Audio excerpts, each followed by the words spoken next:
another glorious day, my tea sippers, and you know what time it is. I hope you have all of your comfort together because it's time to dish tea.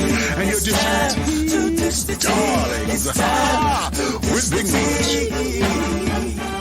Can't wait. It's time to dish tea with Big Meat. It's time to dish tea with Big Meat. It's time to dish tea with Big Meat. It's time to dish tea with Big Meat.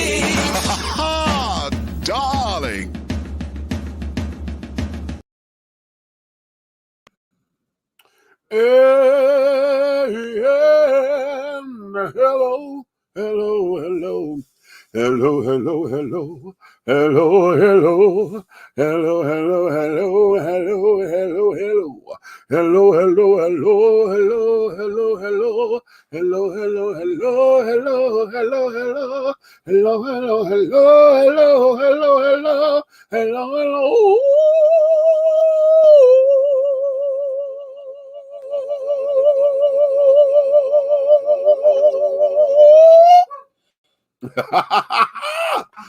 Hello to all of my tea sippers, my crumpet dunkers, my tea brewers, my pot stirrers, and my tea leaf readers. What's your tea, honey? What's your tea?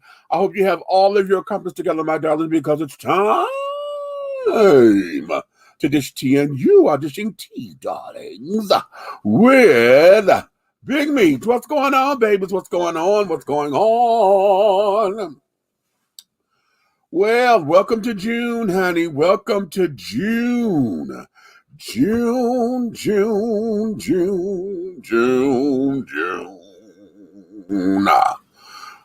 All right. And, honey, it is June. This is International Gay Pride Month. I'm not going to go through all them damn alphabets, honey. It's just International Gay Pride Month.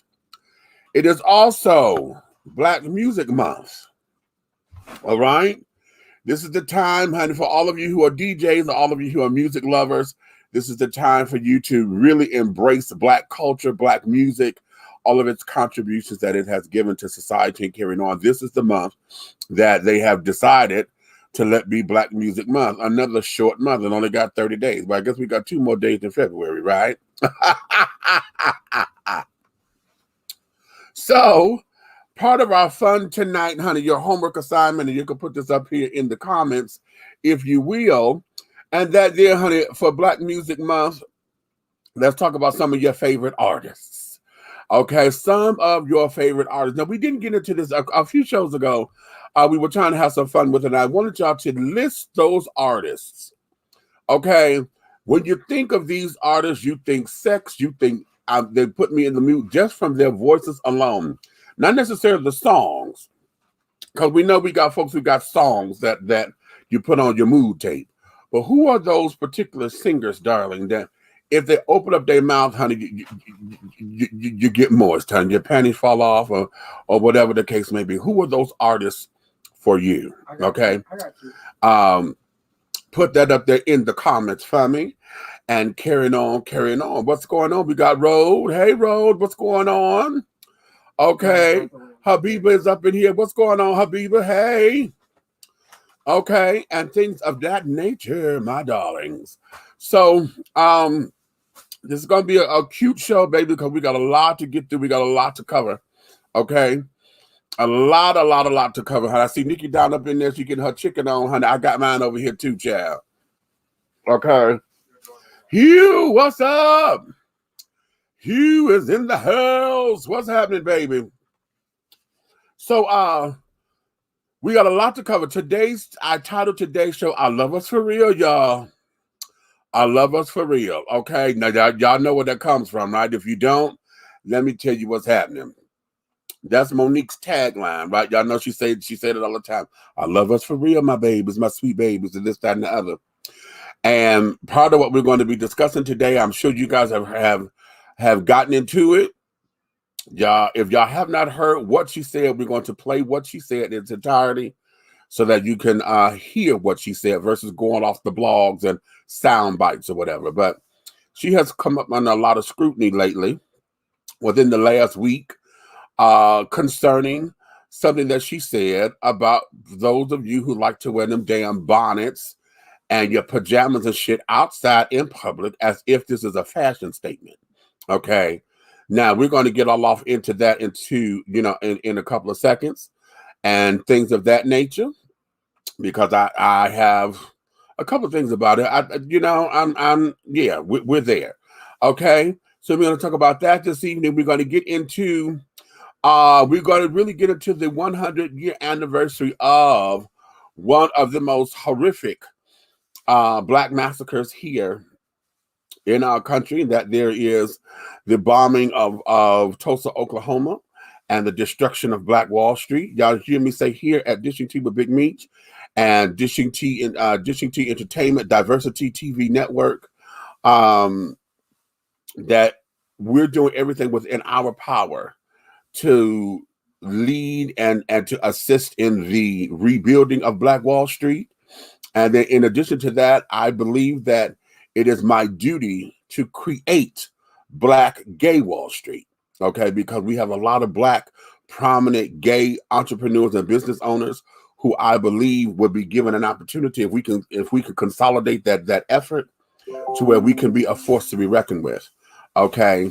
And be a part of the diaspora as we are, and to increase our economic power so that we can increase our political power. So we're going to discuss that. How many of you have seen the part one of what's going on with they're doing the docuseries on OWN? What is it called? I forget what it's called, but it's a documentary about Black Wall Street. I watched the first part. I finally got through it. I've been trying to watch it. I keep falling asleep on it because I will watch it coming in from work, and then of course I'm already tired. But I finally got through the first part, and I think it's like 2 or 3 parts to this. But I encourage you to get in touch with it. If you've not seen it, it's on demand right now. Go to your if you're on cable, go to the on demand section and go to OWN and look up Black Wall Street and catch this documentary. So we're going to be talking about that. Also, we're going to be talking about Memorial Day for a second. We're coming out of the Memorial Day holiday and carrying on. How many of you guys know that Memorial Day is really started by Black folks? Did y'all know that? If you know that, put your thumbs up and say, yeah, I knew. Okay. If you didn't know that, say, oh, I learned something today. Okay. Put that all in the comments and carrying on. Well, for those of y'all who did not know that, I'm going to play something here because apparently there was some education that was given. And as the Army vet was giving his speech, they decided to cut his microphone off when he got to that particular part. And we'll get into that, okay? We'll get into that, and then we got some other stuff coming down the pipeline, okay? So let's do all this and do that and the third. I'm trying to do something a little different. I'm trying to keep my timing together so that we can forge our way through. So let me do this because we're 10 minutes in already. I'm going to take our first commercial break. Yeah, notice I said first because I'm going to do a series of commercial breaks because I've got to start timing the show a little bit better than what I'm doing so that when we get our sponsors to come in, I have definite time slots for our sponsors. So sit back. We'll be right back after these messages and I'll bring in my co-host. How about that? Yeah, honey. Yeah. Angelo Ellerby, the Henry Higgins of hip-hop, is the founder, president, and CEO of Double Exposure Media Relations. Double Exposure Media Relations is a full-service public relations, marketing, and artist development firm specializing in publicity, photography, artist promotion and artist development, makeup artistry, event production, and EPK development. Celebrating over 45 years in the industry, Angelo believes that a culture that does not take care of nor respect its artists is a culture that leaves nothing behind to appreciate. Let Angelo help you make dollars and cents of the entertainment industry. Contact Double Exposure Media Relations at 201-224-6570. That's 201-224-6570. Try this as an affirmation. I don't chase, I attract. What belongs to me will simply find me. I need you to come and take away my pressure. Lead me and I'll follow, it's my pleasure. haven't always been in position, but I'm ready to be under your submission, following wherever you lead, because I trust your decisions, you see. I've been out here all alone on my own. We're not asking for your permission. We're not seeking your approval. We're claiming what's ours in the name of our ancestors. We are their answered prayers. This is more than a movement. This is a revolution. Black innocence. What are yours today?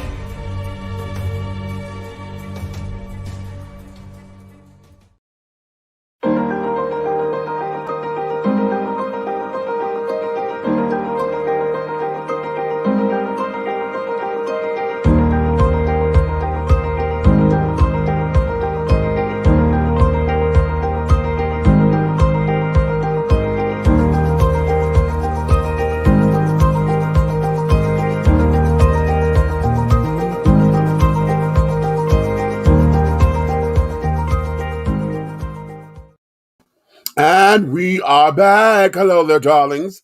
We are returning. Let me bring in my co-host with me. Aunt Nick is in the building. Come on in here, Nick. What's going on? What's going on? Men pain, but I'm here. Ooh, okay. Oh, wait a minute. Before we get started, Meech done mentioned everything about June. Except for that it is Gemini season and it was the month of my birth. And my ass, my birthday is Sunday until the 22nd or whatever the last day is Gemini stuff.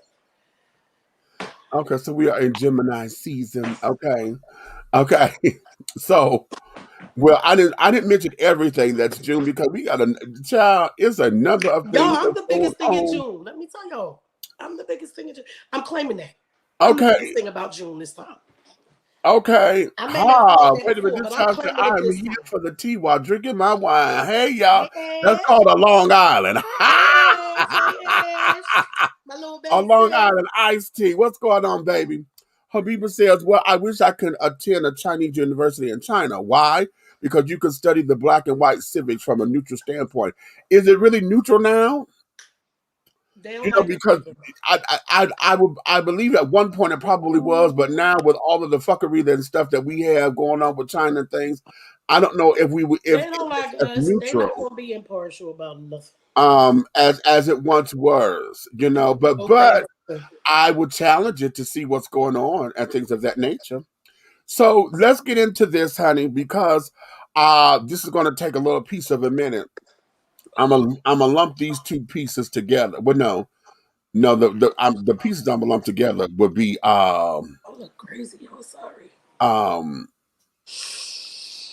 Let's get serious. I'm gonna get serious. I'm gonna play something that's gonna crack you up, and then I'm gonna get serious. Let's get serious, and Jermaine Jackson just popped in my head. Sorry. Let's get serious. Okay, it's Black Music Month. It's Black Music Month. Listen, this is how when I was little, that's how I learned how to spell serious. And to this day, if I forget real quick, the song pop in my head. Really? SERIOUS. Let's get serious. Baby, let's get serious. I promise. Okay. So let's do this. How many of y'all have heard Monique's Do I Did It? If you haven't, I haven't actually heard it, but I will tell you guys, I agree. Like, well, hold on. I think I like the bonnets and stuff. They're cute and everything. But even if I got one on my head and I want to go outside, something will make me put my hair in a ponytail and take it off. Hold up. Well, then let's do this. Let's get her to talk. Okay. Hey, my sweet babies. So, it took me a minute to say what I'm getting ready to say because I want to make sure I'm not saying it in judgment. And I want to make sure I'm saying it from a place of love. Y'all, some of y'all have given me the title of auntie. And I'm honored that y'all do that, right? But there are times where auntie got to talk to her babies and say some real shit. So yesterday, I was in the airport in Atlanta because I'm in Jackson, Mississippi now at Chuckles Comedy Club, right? And we got 3 shows tonight. We got a matinee at 5:30, then we got 7, then we got 10, right? And I'm excited. I always love going to the stage. So when we got to the airport yesterday, I was excited, like, all right, baby, let's go get him in Jackson, Mississippi. And as we began to walk through the airport, I saw so many, actually too many to count and too many for me to tap. But I saw so many of our young sisters in head bonnets, scarves, slippers, pajamas, blankets wrapped around them, and this is how they're showing up to the airport. And I've been seeing it, not just at the airport, I've been seeing it at the store, at the mall. I've been seeing sisters showing up with these bonnets and headscarves and their slippers. And the question that I'm having to you, my sweet babies, when did we lose pride in representing ourselves? When did we step away of, let me make sure I'm presentable when I leave my home? Let me make sure I'm representing the family I created so that if I'm out in the street, I look like I have pride in myself. And I'm not saying no full face of makeup. I'm not saying no full front lace frontal. I'm not saying none of that. All I'm saying is, could you please comb your hair? And if you don't want to comb your hair, they got enough shit out here now, baby, where you can style yourself up and look like you have pride. I'm not saying you don't have pride, but the representation that you're showing, someone would have to ask you to know that you had it. So my sweet babies, for the ones that do call me auntie, I love you for real. Even the ones that don't, I love y'all asses too. But the babies that say auntie to me, please listen to auntie. Always have pride in your representation of you. It's not to get a man. It is just your representation of you, my sweet babies. So I'm just giving y'all a warning. If I see you in the streets, in the airport, in the Walmart, and you got a bonnet on and you got slippers on and you looking like, what the fuck? Aunt Nikki gonna tap you and say, hey, baby girl, show you what you worth. Show you what you deserve.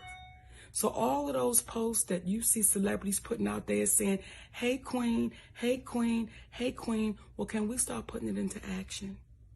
So I'm asking our wiser sisters, when we see our little babies out there looking like they just don't care, and I'm not saying y'all don't, it looks like it. Can we just tap them and say, baby girl, you deserve more than what you're showing. Represent you with pride, my babies. And that may be a part of us helping our community. Because if you look like you don't give a damn, how you going to be treated? So, when I say, hey, queen, I can only say it to the sisters that it belongs to. Because a lot of us are still in queen training. So if you're in queen training, stop being fearful of taking your position. And queens don't walk around with bonnets and headscarves and slippers and pajamas. That's for the house. When you go outside, represent you, baby, like you are worthy and you deserve the title of Hey Queen. Aunt Nikki love y'all for real. And I ain't never gonna BS you. Stop wearing them damn bonnets and headscarves looking like don't nobody give a damn about you, nor do you give a damn about yourself. Because you beautiful. So represent it. I love y'all for real, my babies. And we are back. Well, And we are back. Okay. Y'all blowing up here in the comments. Okay. Y'all blowing up in the comments. okay. I agree with Nikki Monique. over here. I agree with Monique. Some women ain't even looking for a man. That's why that they as is. Okay. Okay. I agree to an extent, and she needs to be a little bit clearer when you say headscarf.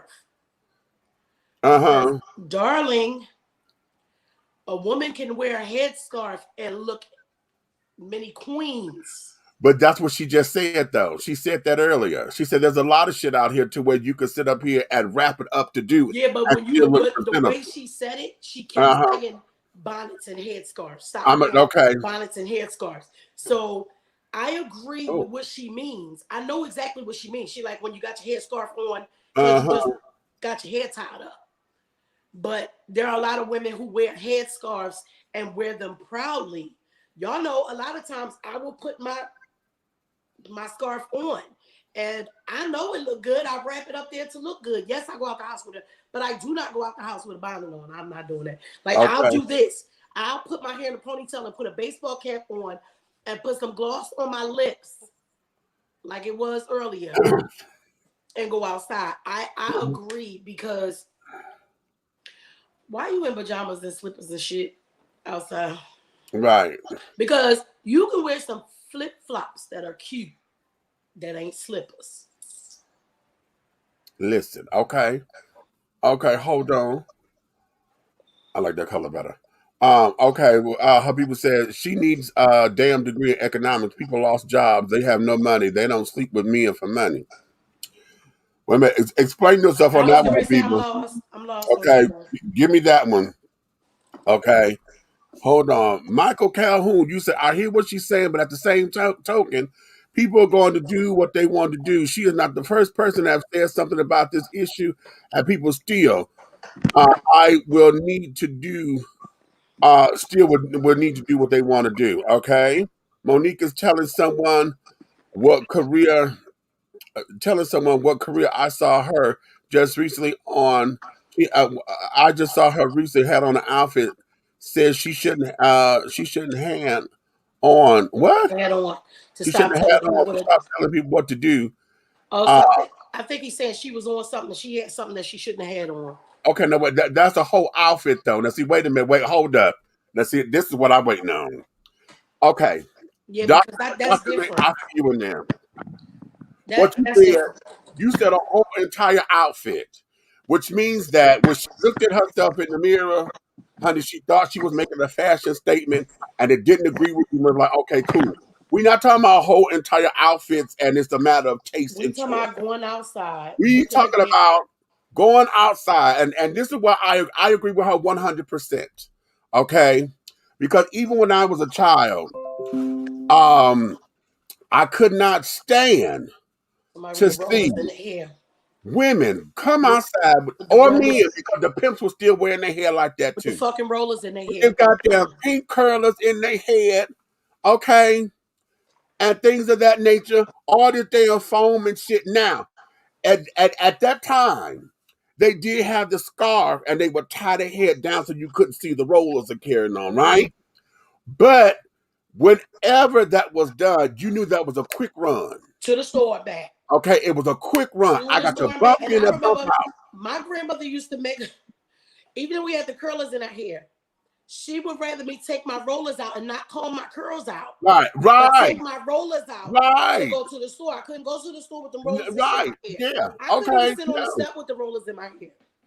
Okay. I tried it a couple times. That there was, and when we talk about a sense of pride, okay.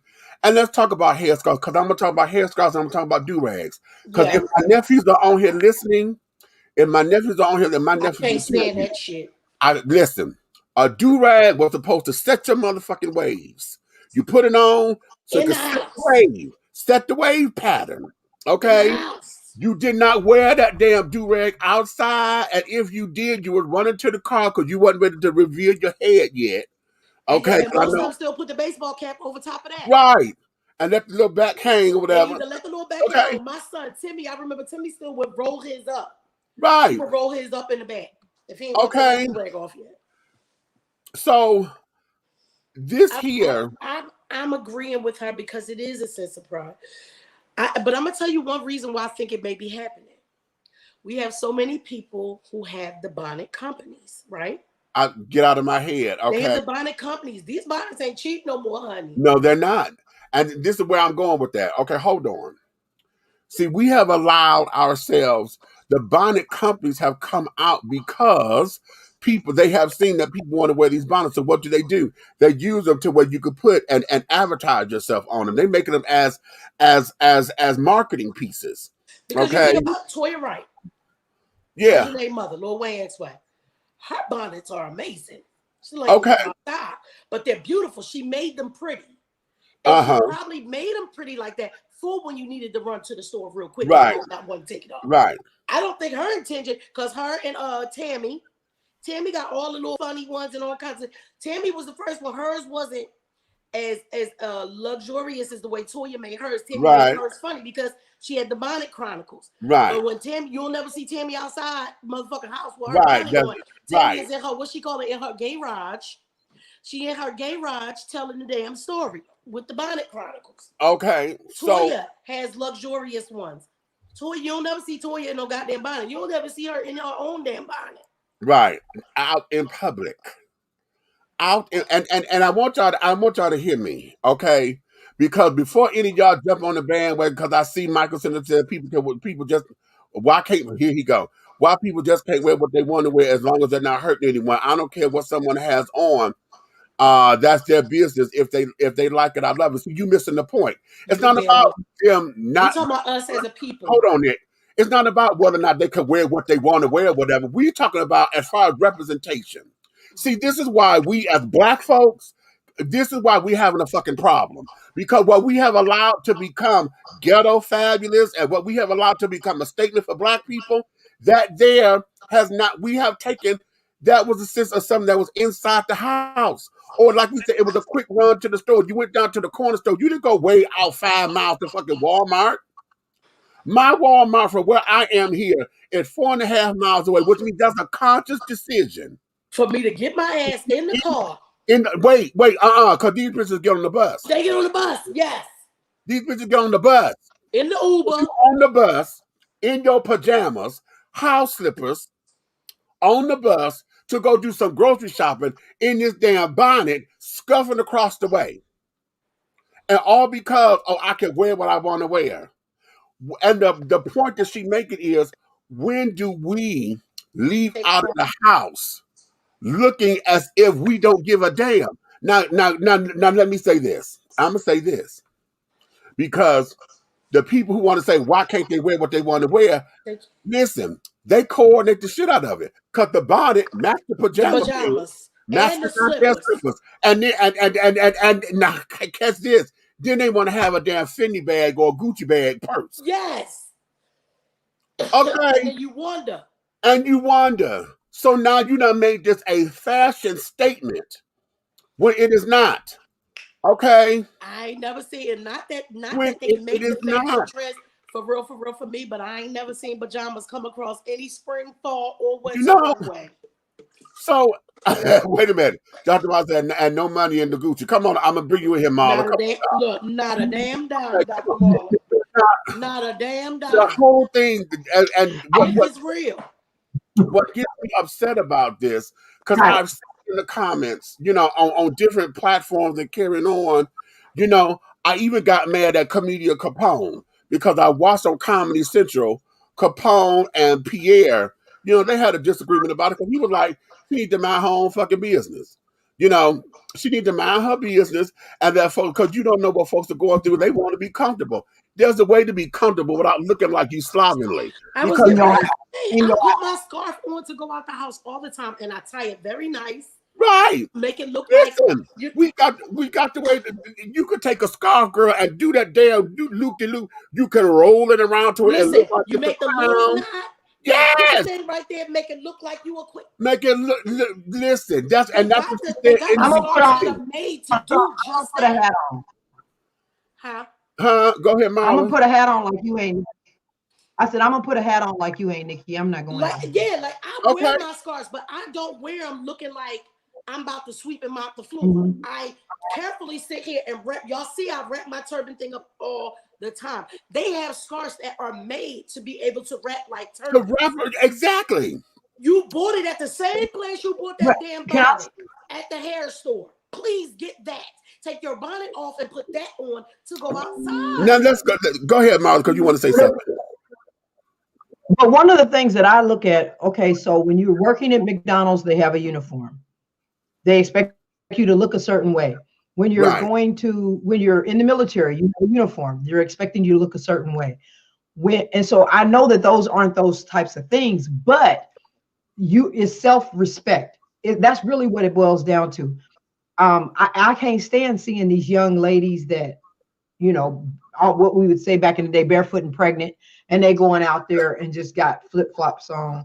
Not just flip-flops, but those like house shoes. You know the ones that look like flip-flops. look like bear claw with all that fur carried on. Right. That are supposed to be worn in your house.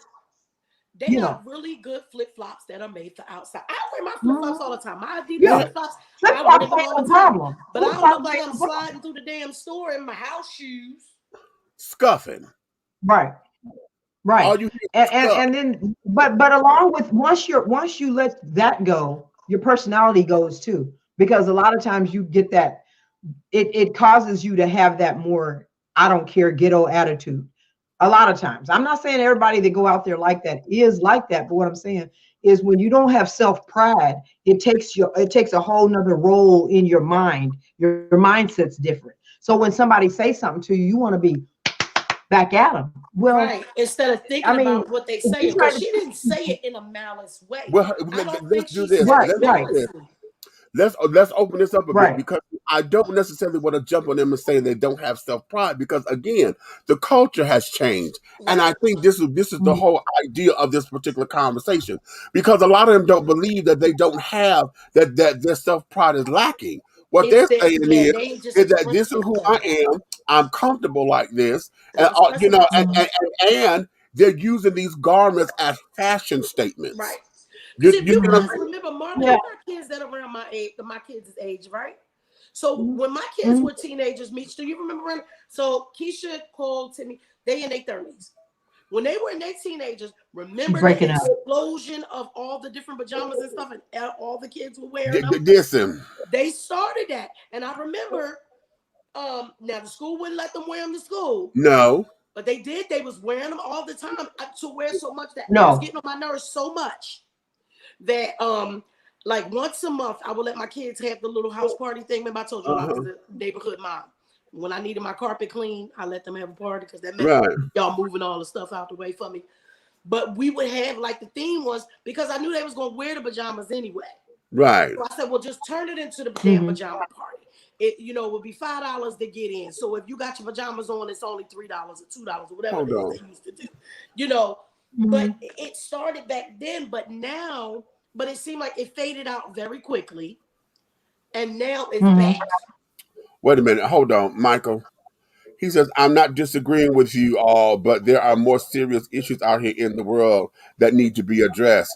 Let me, you know what? I'm going to agree with that, but at the same time, when do we deal with this? Okay, see, it may sound trivial, and it may sound as though, oh my God, we done made a mountain out of a molehill. The only way why this is a mountain, why this done became a mountain, is because the people who feel as though that she was wrong, those who feel as though, a big deal. Those are those who feel as though she can't tell me what to wear and blah blah blah blah blah. Those are those who feel as though who is she? She ain't got no. Juan Murray, huh? You know Juan can't stand her. Juan sit up there and put out there. She sit up there saying all this, but nobody's addressing the fact that she done cussed out all these big name black folks, and don't nobody want to talk about that. They want to talk about this. But we did talk about that. You know, so he's on that bandwagon. This would not be the mountain that it is had those who they feel as though she was wrong for saying it would not go public. Okay, here's something here, and see, we as black folks, there's a lot of internalized cleaning up that we got to do within ourselves, within our community, and these are the exact kind of conversations that we have to have. Because it starts things. We start feeling better about ourselves, being more grateful. And like she said, it doesn't mean that you don't have pride in yourself. Right. It doesn't mean that you don't care. But it will look like it from time to time. And maybe some people say, well, I don't care what other people think. And that's fine too. That's fine. All she did was give her opinion. Listen, that's it. She That's gave it, her really. opinion, and it's a lot of us who agree with her. And if you disagree, it's fine too. But I did, like we said, I grew up in the era. If my hair was in curlers, my grandmother would make me take my curlers out before she sent me to the store. I might not comb my curls out, but I took the rollers out. Right. And then here's the other thing too. This is the same conversation. It's an extension of the conversation, actually, because we have been talking about getting boys to pull their goddamn pants up. Okay. Say it. We haven't, this is the same, it's an extension of that particular conversation. Okay. But everybody want to sit down and ignore it and be like, oh, well, we got bigger stuff to deal with. But hell, it's just a fact. In fact, Capone said that on Comedy Central about he went up to the fella and was like, well, why you got your pants like that? And he said, the guy said to him, well, am I hurting anybody? This is just our swag. This is how we do things nowadays, and blah, blah, blah, blah, blah. And so he stepped back. And I took that as to say, okay, you didn't want to get into an argument or whatever because you went to him and stepped to him and was like, okay, you know, something about this or another. Our thing is this. When did we lose it? Because the question becomes, is it the kid's fault or is it ours? Ours. It's ours. You see what I'm saying? It's ours. Because everybody don't have old school aunties, uncles, and mamas and dads. Not just that, because we know what happens individually in the house. Okay, what happens in each individual house. But we have allowed pop culture, we have allowed rap culture, we have allowed hip hop culture. When they started doing it on the television and we said yes to it, then it's just across the board. Then it became, we said, okay, culture is saying this is what it is. When the Grammys and all these award shows and came on, let these folks come in dressed the way they were dressed and got up on television the way they was getting up on television, and we said, yes, it's okay. This here is how we've allowed that to infiltrate us. So now we got a whole generation that's saying, oh, this is cool, this is cool, this is cool.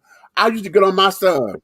That he loves SpongeBob. Okay, he loves SpongeBob and Groot from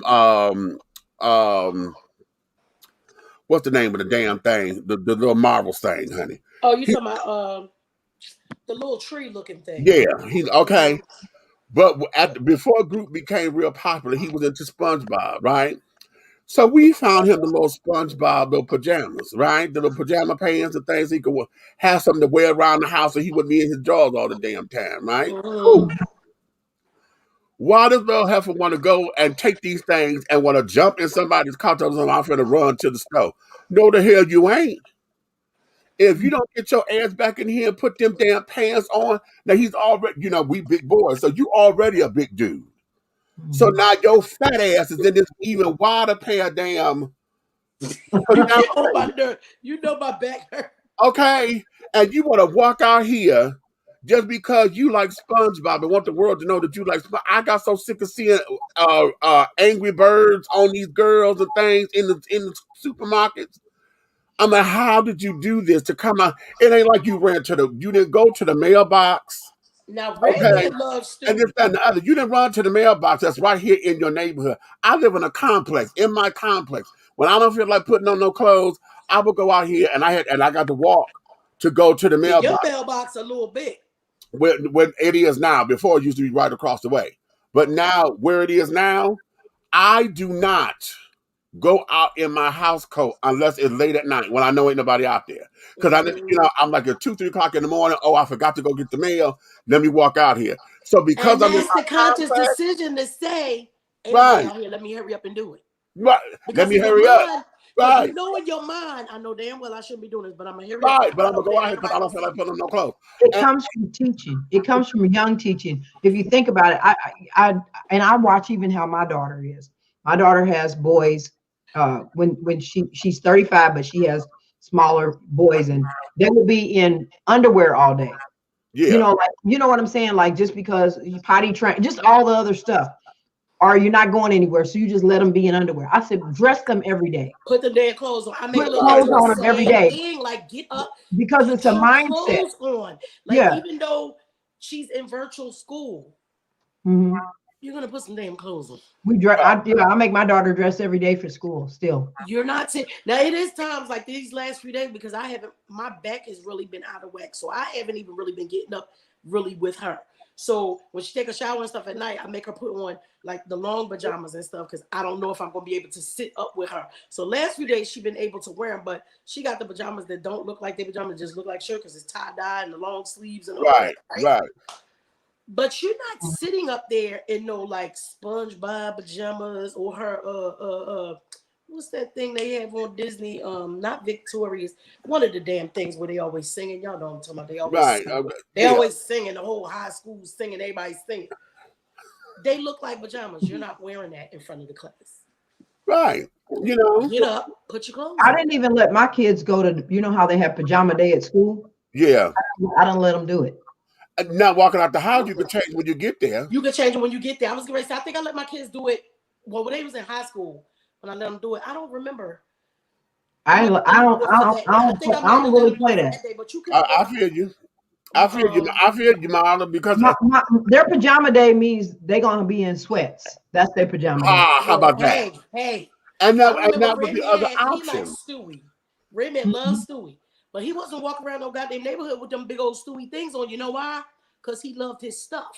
Right. And those big old fluffy slippers ain't for walking outside. They're not for walking outside and get all fluffy. And you wasn't going to mess up his stuff. Huh?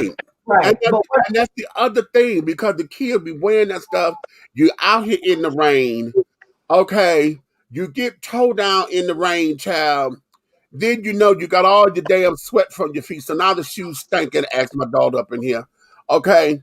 Shoes stinking to high hell. Okay. And things of that. And then they don't dry properly. They never dry properly.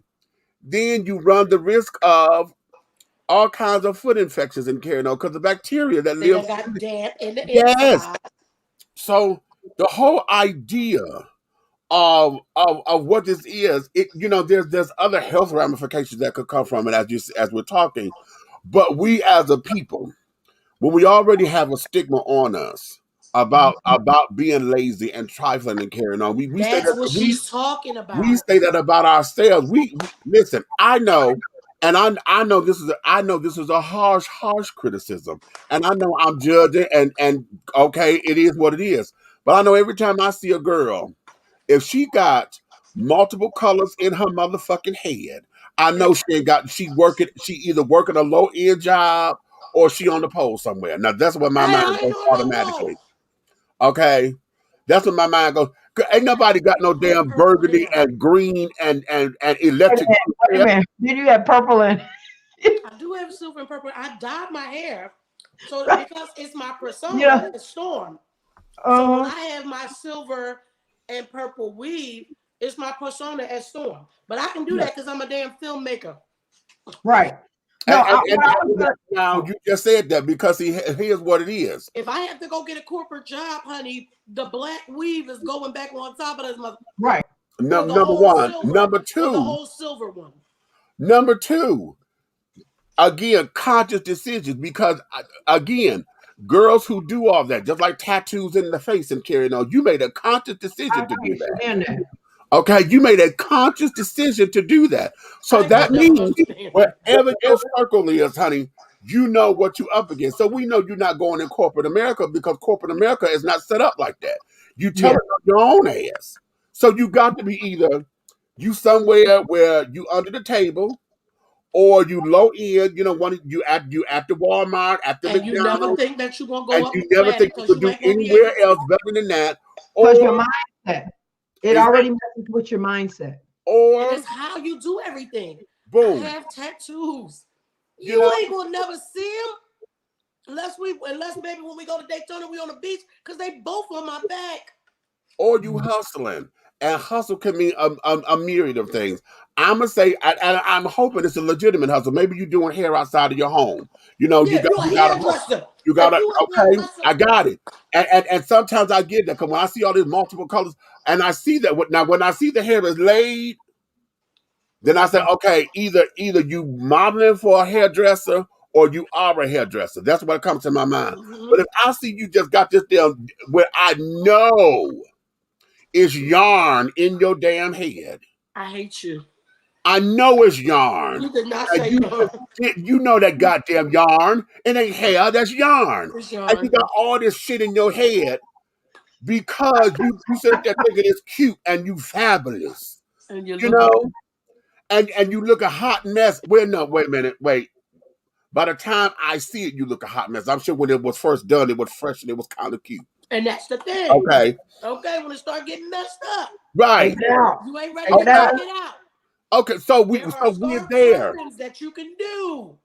Now, Listen, as I just said, everything that I just said, I'm sure somebody will sit up here and listen. Oh, you judging. Oh, well, why would you make that kind of assumption? You don't know what they do for a living. They could be, but that's my point. okay, And well, that here's was a Monique's suggestion, point. sweethearts, to all y'all. When you get your braids or your what they call them now, because remember, Dr. Marta, they called them interlocks before. The crochet braids, that's what they call them now. They used to call them interlocks when we used to get them back in the day. Because my sister used to be in love. When your edges get to messing up, right? Y'all see Aunt Nikki wear like a turban all the time. Take you a good scarf. Something that's going to match what you got on. And put it under the bottom. Tie your hair, tie it back, tuck it, roll it up a little bit. You can still have all of this. All that hair, right. Coming up out of it. Right. Just something as simple as wrapping the turban-like scarf around your edges. Around them nappy ass edges so that it don't look like. Longer wear in it, and you will look nice. And wait a minute, let me give you this, because for those of y'all who love to wear weaves or these damn lace fronts that's damn 25, 36 inches long, that you know can come out your motherfucking head. Listen. Look here, Rapunzel, I'm going to step on the back of your hair when I see one of you. Okay. You know damn well when that shit start to frizz up, them edges look hateful. Hey, come on. Going around here looking like Cousin It. This is my real hair, and I got problems. Listen, y'all see this? Nikki got edges, and I wear weaves and wigs all the time. I'm gonna tell you why. I still got my damn edges. Not just the edges, but we talking about them ends, honey. You know when the wig at them ends is great. And this was the reason why, if anybody's wondering, because you guys know that my hair was not gray.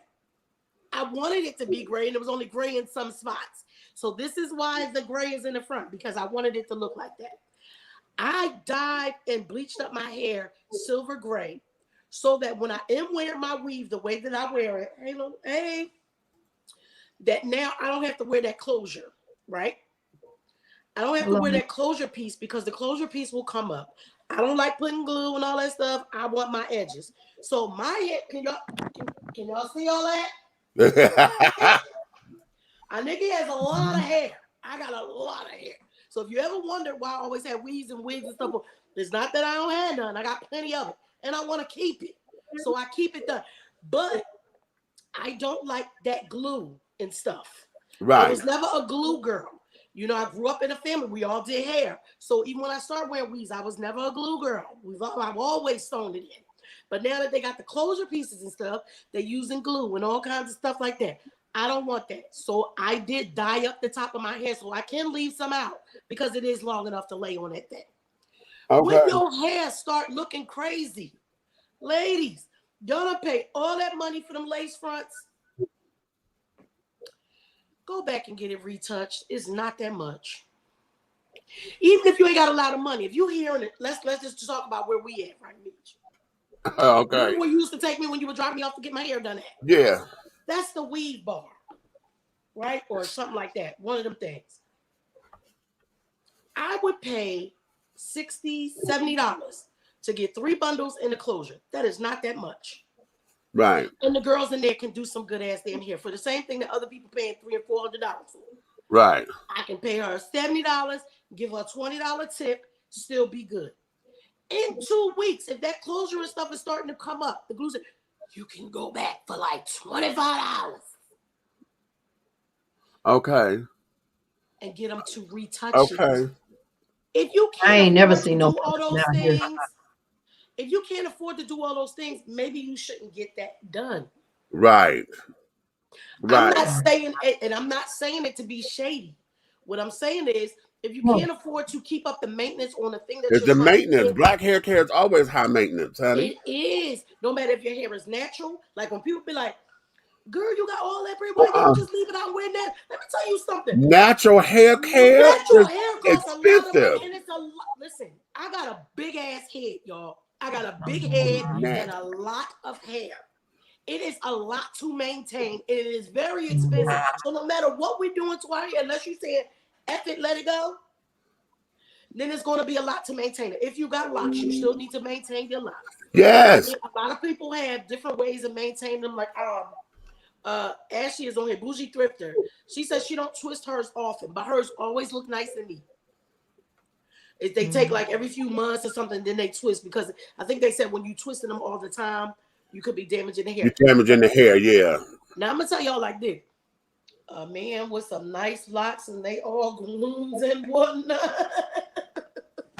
You so dumb. Y'all know it's almost my birthday. Y'all want to give me a gift? Give me a nice man with some nice locks and a good job. I mean, not a good job. He need to own his own good business. He said a good. No. You said like you said. You said a good job.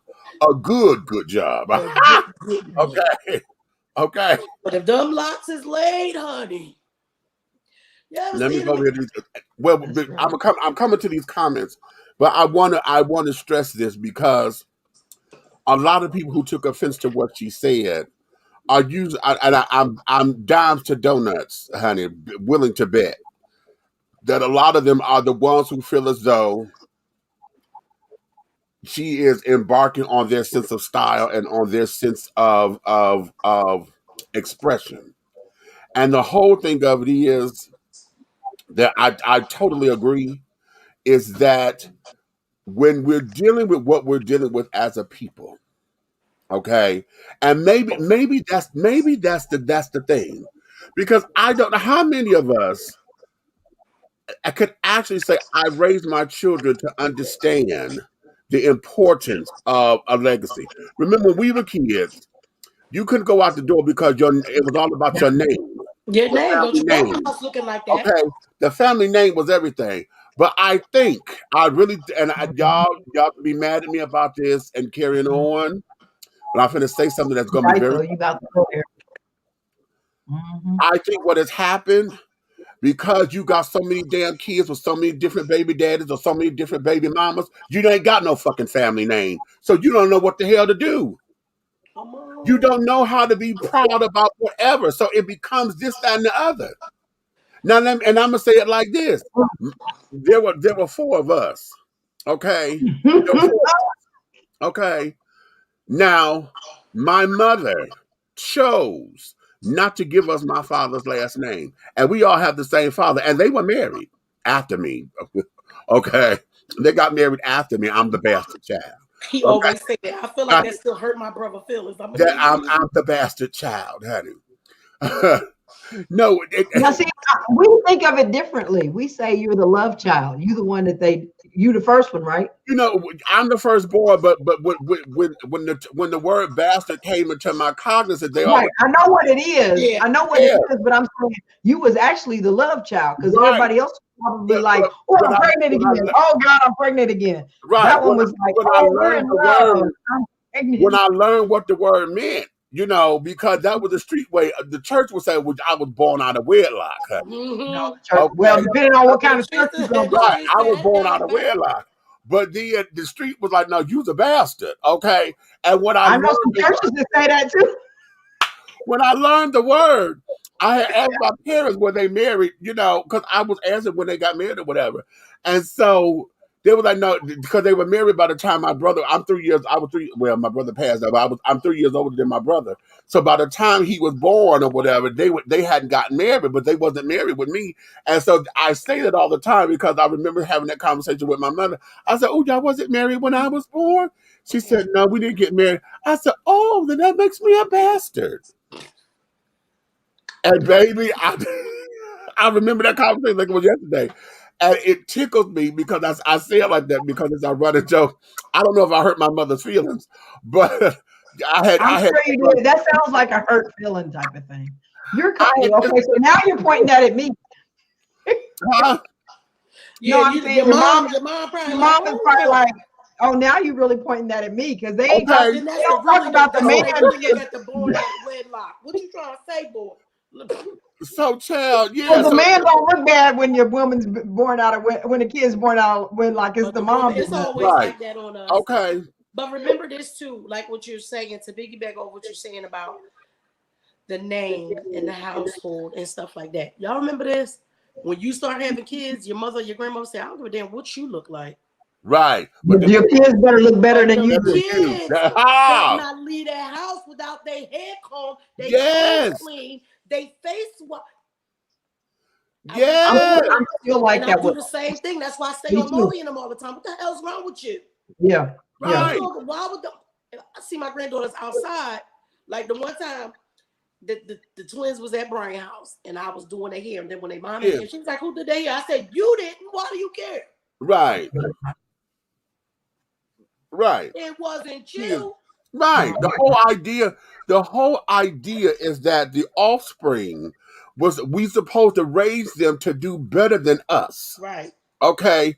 And this whole culture thing that we have got locked into, okay, to where it's a I don't give a damn kind of mentality that has superseded everything. It used to, we teach our kids, don't worry about it. Don't worry about what nobody say about you. Whatever, you know the truth, and your truth is going. But now that has turned into something completely different. There's a 2.0 on that, to where a lot of this new generation don't give a damn about anything.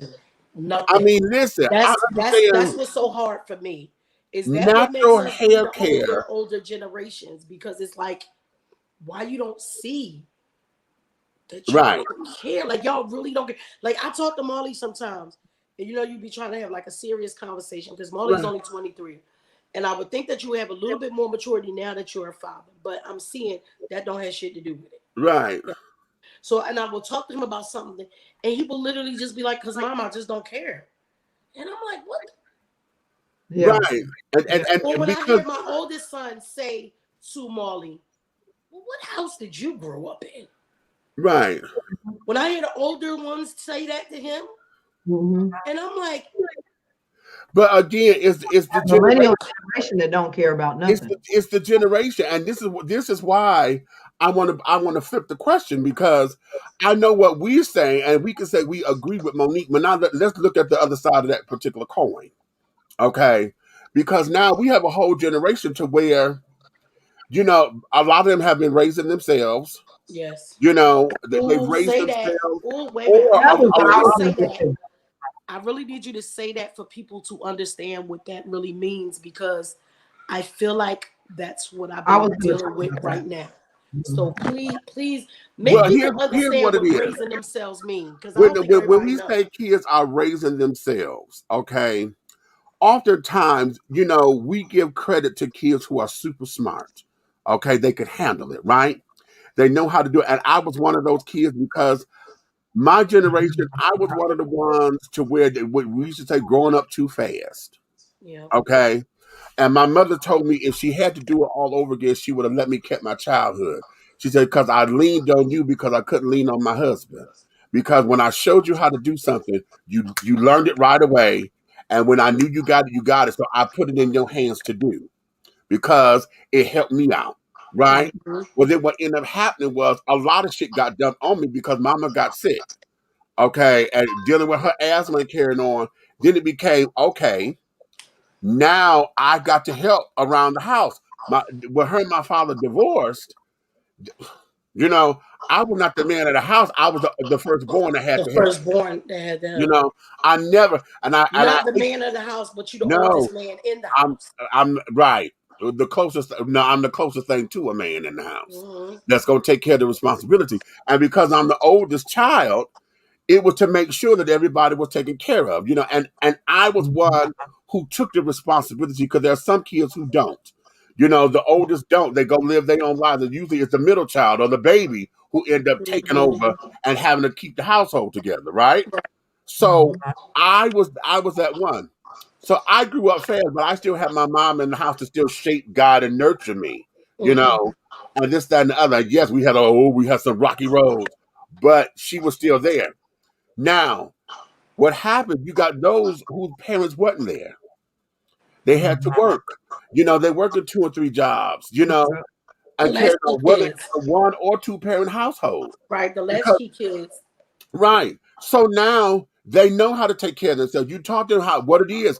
You know, I learned how to cook on the stove. Well, now we in the microwave era. So hell, you go sit up there and buy microwave pizzas all the damn time. You know how to sit up there. They know how to cook and make them something to eat. You done told them. You don't sit down there and answer that door for nobody and carry on. Well, now we Yeah. got cell phones, so now you can call. My mom made it to the house.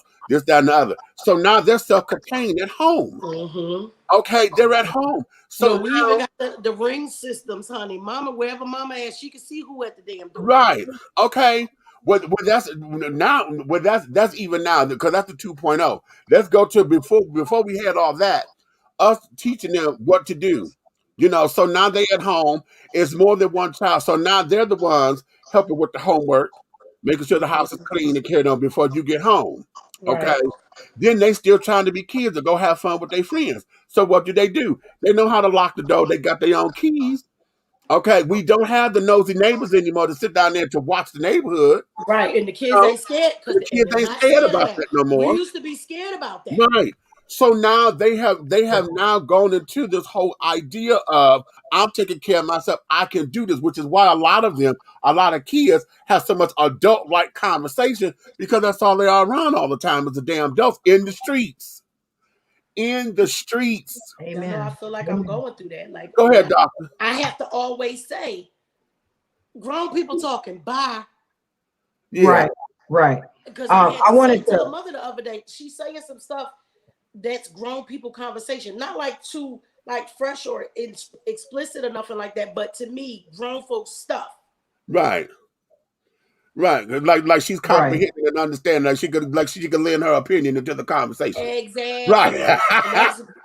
And I feel like I'm being horrible and mean because I have to correct it, and I be feeling like I'm being such a mean person. But this is the behavior that she's allowed to do in other places, and I'm like, no. Right. Go ahead, Dr. Mahler. I wanted to, Amy, Kathleen, she put on here. Can we stop dragging millennials? We're in our 30s and we are all full grown. Well, wait okay, first of all, go ahead. Okay. I was going to say, first of all, Amy, I do apologize if you heard that comment about it being millennials. I don't mean to chastise or make a person feel bad by the age group that they're in. I have grown children that age myself. But one thing I can say is the millennial grown adults now are still because there's another one under the millennials. It is right. There is the millennials. It's the ones that are under them. Right, but I'm talking to her because this is what I'm trying to address that particular comment. The reason why I said millennials is because I see what my children in the millennial group in their 30s are like. I see the mature ones and I see the immature ones. Because you have 2 degrees of, just like every age, you have 2 degrees. Somebody's way over here and then you got way on that side. So if you're not guilty of the things we're talking about, then it's not you. But there are many millennials in their 30s that are still acting like they're 12 and 15 because they have not yet matured and took on responsibilities that they should. Some of them are still trying to live at home. Some of them are not raising their kids and doing the right thing. So we can break it down all the way down to what they are not doing as millennials. So I don't want to, it's not a point out at all millennials, but there are plenty of them that are on this scope of being mature. And there's some that are on this scope that they ain't growing up at all. They're still out there sagging their pants. Right. There's some of them out there sagging their pants. They're not raising the kids that they had. They're not doing what they're supposed to do. They're not trying to have a job and stay on the job. They're acting way ghettoer than they were supposed to be. Oh my God! So when we talk about, that's just like I'm the end of the baby boomers. Early. I'm out the baby boomer, but I'm like that couple of years after the baby boomers. We're the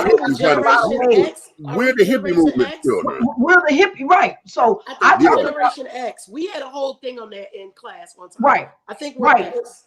Right. So, but and we were, yeah, Generation X, we were X'd out. We were X'd out everything. But I'm saying that to say there's people that are in every generation that goes from the highs to the lows, that do the most and who do nothing. That's right. All generations. Yeah. That's in all generations. And That's so it's not to pick on them. My son said to my youngest, what house did you grow up in? Because he's trying to figure out why you act like that and don't none of the rest of us act like that. Right. And I got the same thing at my house. I got the two older ones that are 35 and 33, and then they act a different way. My son was also into the thuggy life at one point, but he finally has grown out of that.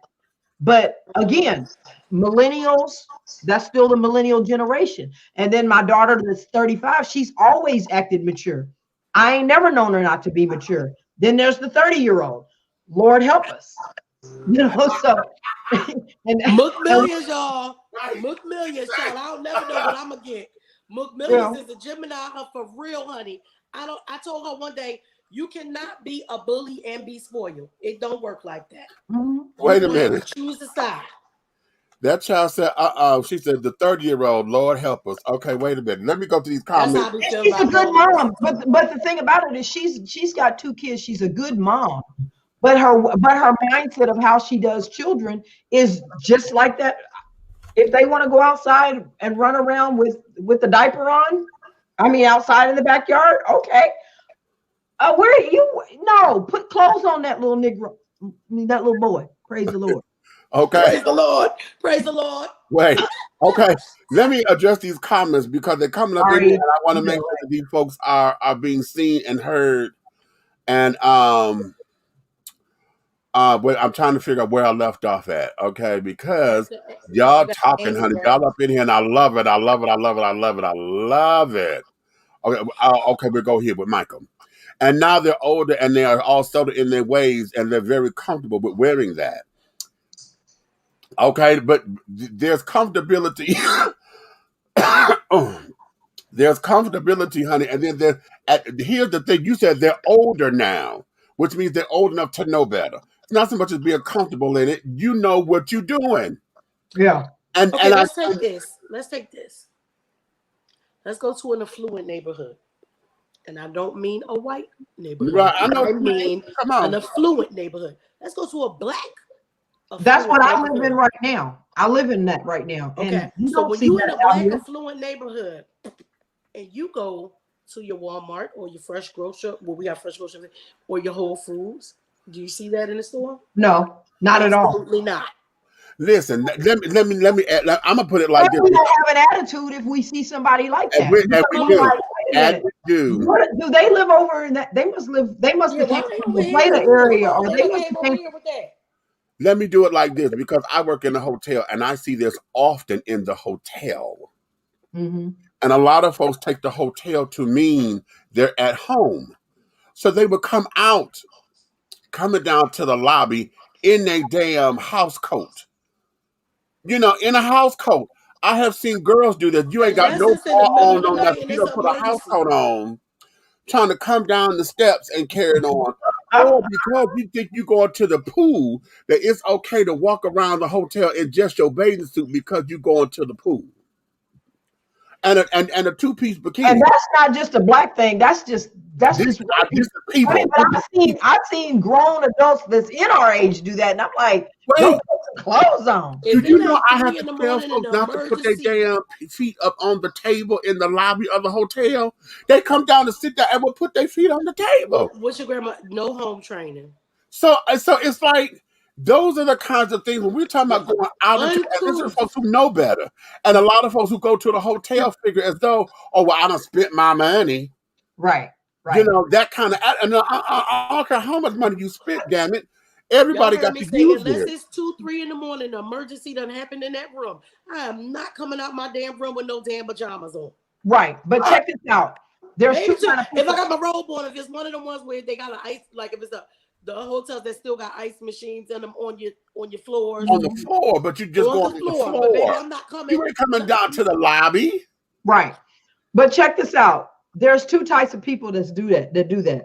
They're the hip, they're the back. I don't want to say what Okay, there's the other race that are really these people. The posh, okay, yeah. the bougie ones, No, the No, she non-bougie talking about ones. these. Oh, you talking about the country The bumpkins? backwoods, Yeah, they you act talking about like the that, bumpkins? and then Yeah, you got the trailer park black people that act like that too. yeah. On both of them. Let's take it to the right way, honey. We got trailer park versus the ghetto. Come on, There you There you go. go. trailer park versus the projects. Come on, take it to the Yeah. flow. Trailer park Okay, versus the projects because they both ghetto. because they both the same. They both the same. That's what I was trying to point out. It ain't a race And thing. the category It's a, you know. category is trailer park. I'm gonna tell you what, we was driving in Texas one time, and we was leaving to go through New Mexico, going out to the Washington State driving. And this little boy was climbing out his window. He couldn't have been no more than 2 years old, climbing out his window of a trailer. You know how like you driving down the road and you can see the trailers. Yeah. And it's kind of like, what is that kid doing? He leaving and he ain't got butt naked. The woman came out the front door looking for him because we slowed down. We not on the highway. We on the side, one of them side. Yeah. And I'm like, this little boy just climbed out the window. Now the back home, these are backwoods type of people. And she come out and she grabbed him up, and it was hilarious because she been trying to break out. She slapped that diaper on him like right there, but she never took him inside. She let him play outside. I said, see, that's what I'm talking about. Right. That's no home training because he should have got his butt in there. I know he was a baby. But put clothes when on you him. Teach him that little, then he'll learn better. Because listen, this is the problem that I'm having. And I'm not saying that it's not a kid thing, but had it been taught at the very beginning, it would be a little bit different. Lily has this thing where she'll play with stuff or eat something, whatever, and she just leaves. Right. My thing is, Liliana, everything has a place. I'm not saying you can't play with all your toys. Lily is very creative. She paints, she draws, she does everything. But before you go to the next thing, you had to clean up what you did.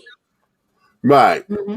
I don't want you to get up from your table when you eating breakfast because breakfast goes right into class. Like they have breakfast while they're going into class. Okay. So the thing will come on at 8:30. So by like 8:20, I try to have her at the table with her food, depending on if I wasn't feeling well or not, how fast I get it to her.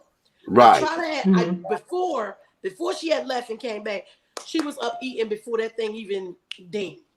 You know what I'm saying? But now she'll be just eating when it dings, and then they eat for about 10 minutes or whatever. And I don't want her to get up then. But at break time, take your plate and stuff into the kitchen so that I can watch your stuff. You get up and you walk away from it. You go in the room, you play. You pull out every damn toy out the toy closet. The toys are there. Lily has an amazing collection of black Barbies. I order her like a different black Barbie every week. Like the other day, she got the ballerina Barbie. You know, she's black, but she's beautiful. Last week, she had like the swimming.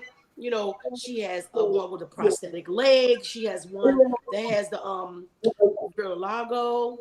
You know, she has all different kinds because I want her to know that people are different ways. They may have handicaps or differences, but everybody's beautiful. So I'm ordering different stuff. She got a Ken last week. Keisha them told his name ain't Kenneth. I'm not Ken. His name is Kenneth. I said, Lord, please don't start with my name. Okay. Ain't no start. But she has this thing, and she, no matter how long she's been here, I got to go through that every single day. Right. And it's driving me crazy because I didn't have to do that with my kids. Okay. Because they went from when they were toddlers, when you got done with your toys, I put that in your toy box. Right. We used to sing, clean it up. Clean up, everybody clean up. Lunel, right? Right. The twins, when the twins was here, I was like, what the hell? Because that's Molly says it just be so much. He's so overwhelmed that he will just let them tear up everything, and then when they go to bed, they clean up. They clean up everything. No, you have to get them. I never played that. You clean up after you use that one toy, put it away, put get it another back. one. And that's what I was teaching them when they was here. I'm like, no, my mom, put that back. And they had no problem with it. They would get it. They would put it. I gave them a little box on the side of the couch. And all they little stuff, because I was just buying stuff while they was here for them to play with. And I said, no, my mom, put it in the box. And they would get it. And Lily would be like, clean up. And then they would all just do it. I'm like, right, okay. Stuff, and she tearing up every damn thing. I'm like, okay. Diamante said, I work in a plant and I'm always going to be slightly seasoned and battered. You so stupid. Okay, she gonna put a little dust on, honey. Okay, a little something. Okay, got to be.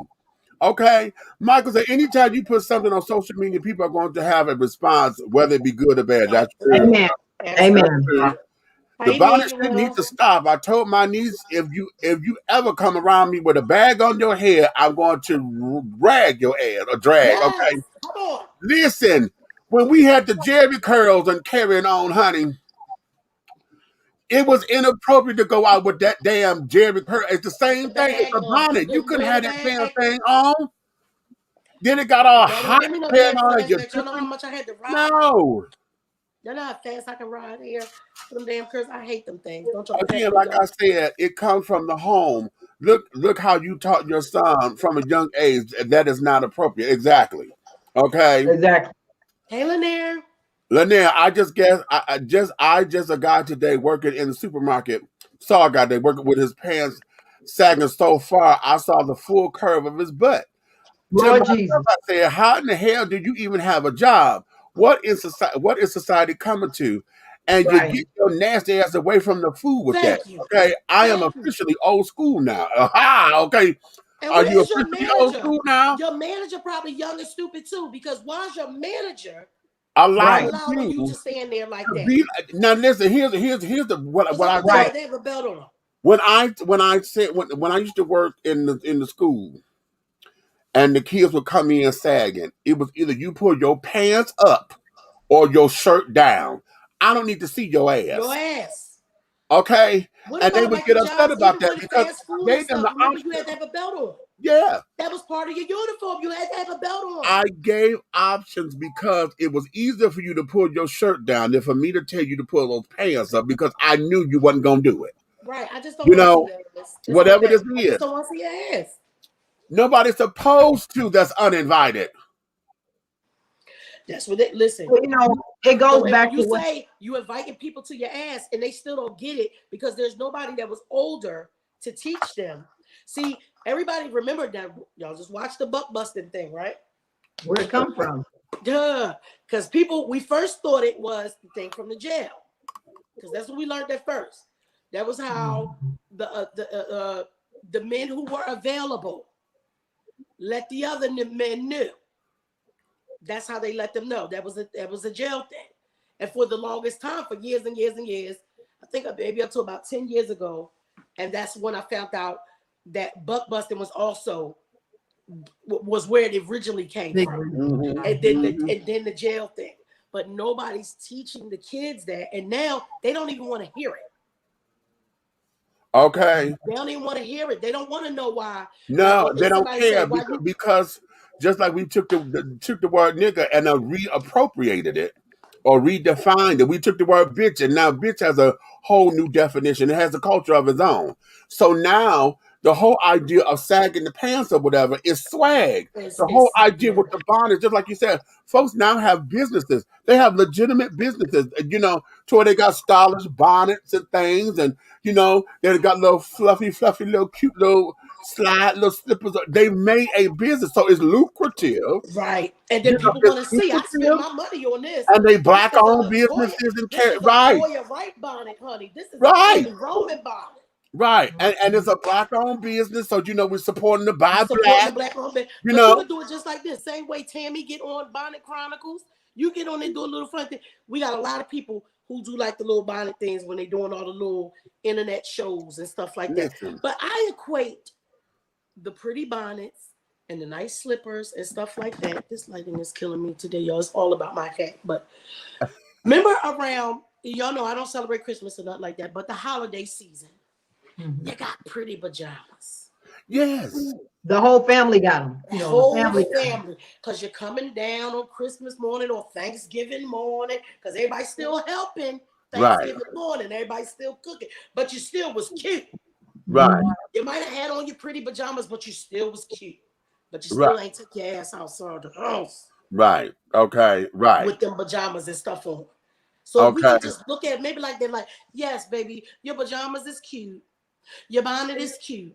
But it's still from now. And even if you want to model it when you on your Instagram, baby, I got me my new Toya Wright bonnet. I got my new Tammy Roman. Support black owned businesses, y'all. How about at the end the catchphrase be, but I'll keep getting hugs. Okay. Yeah. Emmanuel, I'm a man, and my mother didn't even let me go out the house in a house robe or PJs. Hello. Thank you. Okay. Hello. And the young people wearing them slides in the streets come when when being in jail, There you they go. wear the shower shoes and That's their right. sandals. Right. Okay. Yeah, I do like my flip. And it's so funny because what y'all don't know, me to tell y'all, I probably got about 300 pairs of shoes in there. And since my Okay. back and stuff been hurting and bothering me lately, and that I had to get all that weight, I'm losing some of it. I've lost about 40 pounds of it, but all my shoes practically are heels, 4 inches and above. Right. So because I can't wear them that often, you will either catch me in some flip-flop, and I don't like wearing my sneakers. Like, it's just a mess. And so I have to go get some flatter like sandals and stuff like that now. But every time I go in my closet, I'll be like, I'm mad because I want to wear my heels and stuff, but all these back problems and stuff, I can't. So, but no, I'm not going outside sliding my feet up and down, no out there where. And if we really going somewhere, then no, I got on shoes. Right. Right. Okay. I might wear my flip flops to the store, but my hair ain't in no damn bonnet. No, I Ain't wear no my raggedy district scarf. T slides, Yeah, like periodically we wear those to be because fashionable. I be mad because because my the feet a fact little that they're wide. slides and they're not the fuzzy little things.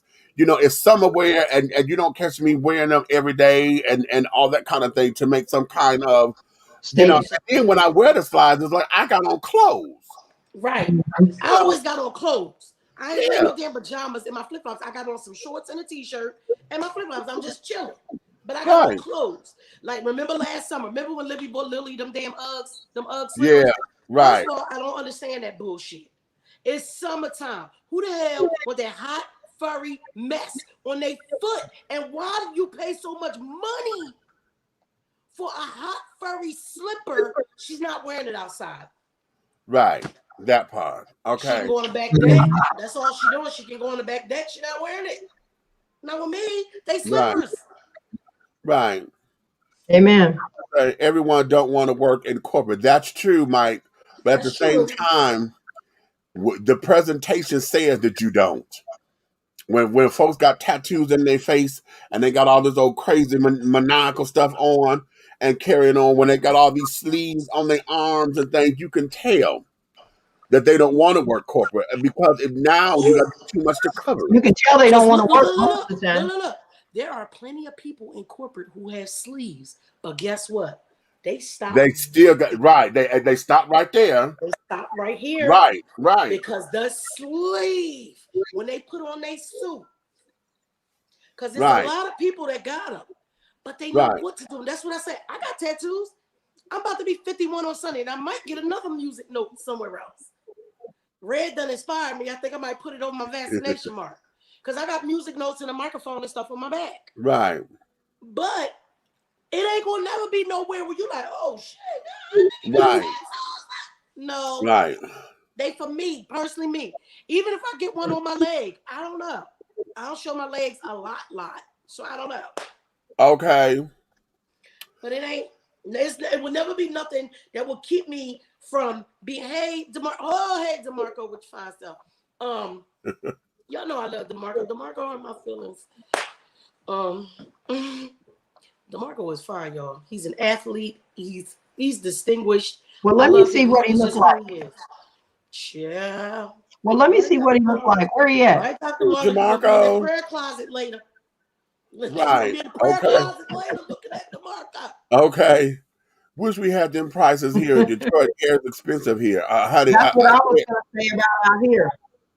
Hair is But you know expensive what? everywhere, There's honey. always a $40 or $50 weave bar in somebody's city. You just gotta find it, and you just gotta hope that they actually have good stylists in there. Because in Okay. Philly, they got weave bars all over the place. Now that's the basic bottom price.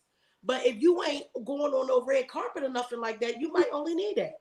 The devil was in the details. Right. The devil's in the details. When I worked in fine dining, they required creases in the apron and shirt sleeves and polished shoes with Shoes black and socks. Black socks. Black socks. Seems silly, but if you paid $75 per person, would you be cool if your waiter had a wrinkle apron stained shirt and white socks? It Tell takes them away from the All right. experience from the and puts dining it on the experience. waiter. Exactly. Yep. It will take away from Exactly. the dining experience. Exactly. We just saying, people, sometimes it's like, hey, little cousin. See? These are my home. These are all of my. Photo. Everybody takes that holiday photo in the pajamas.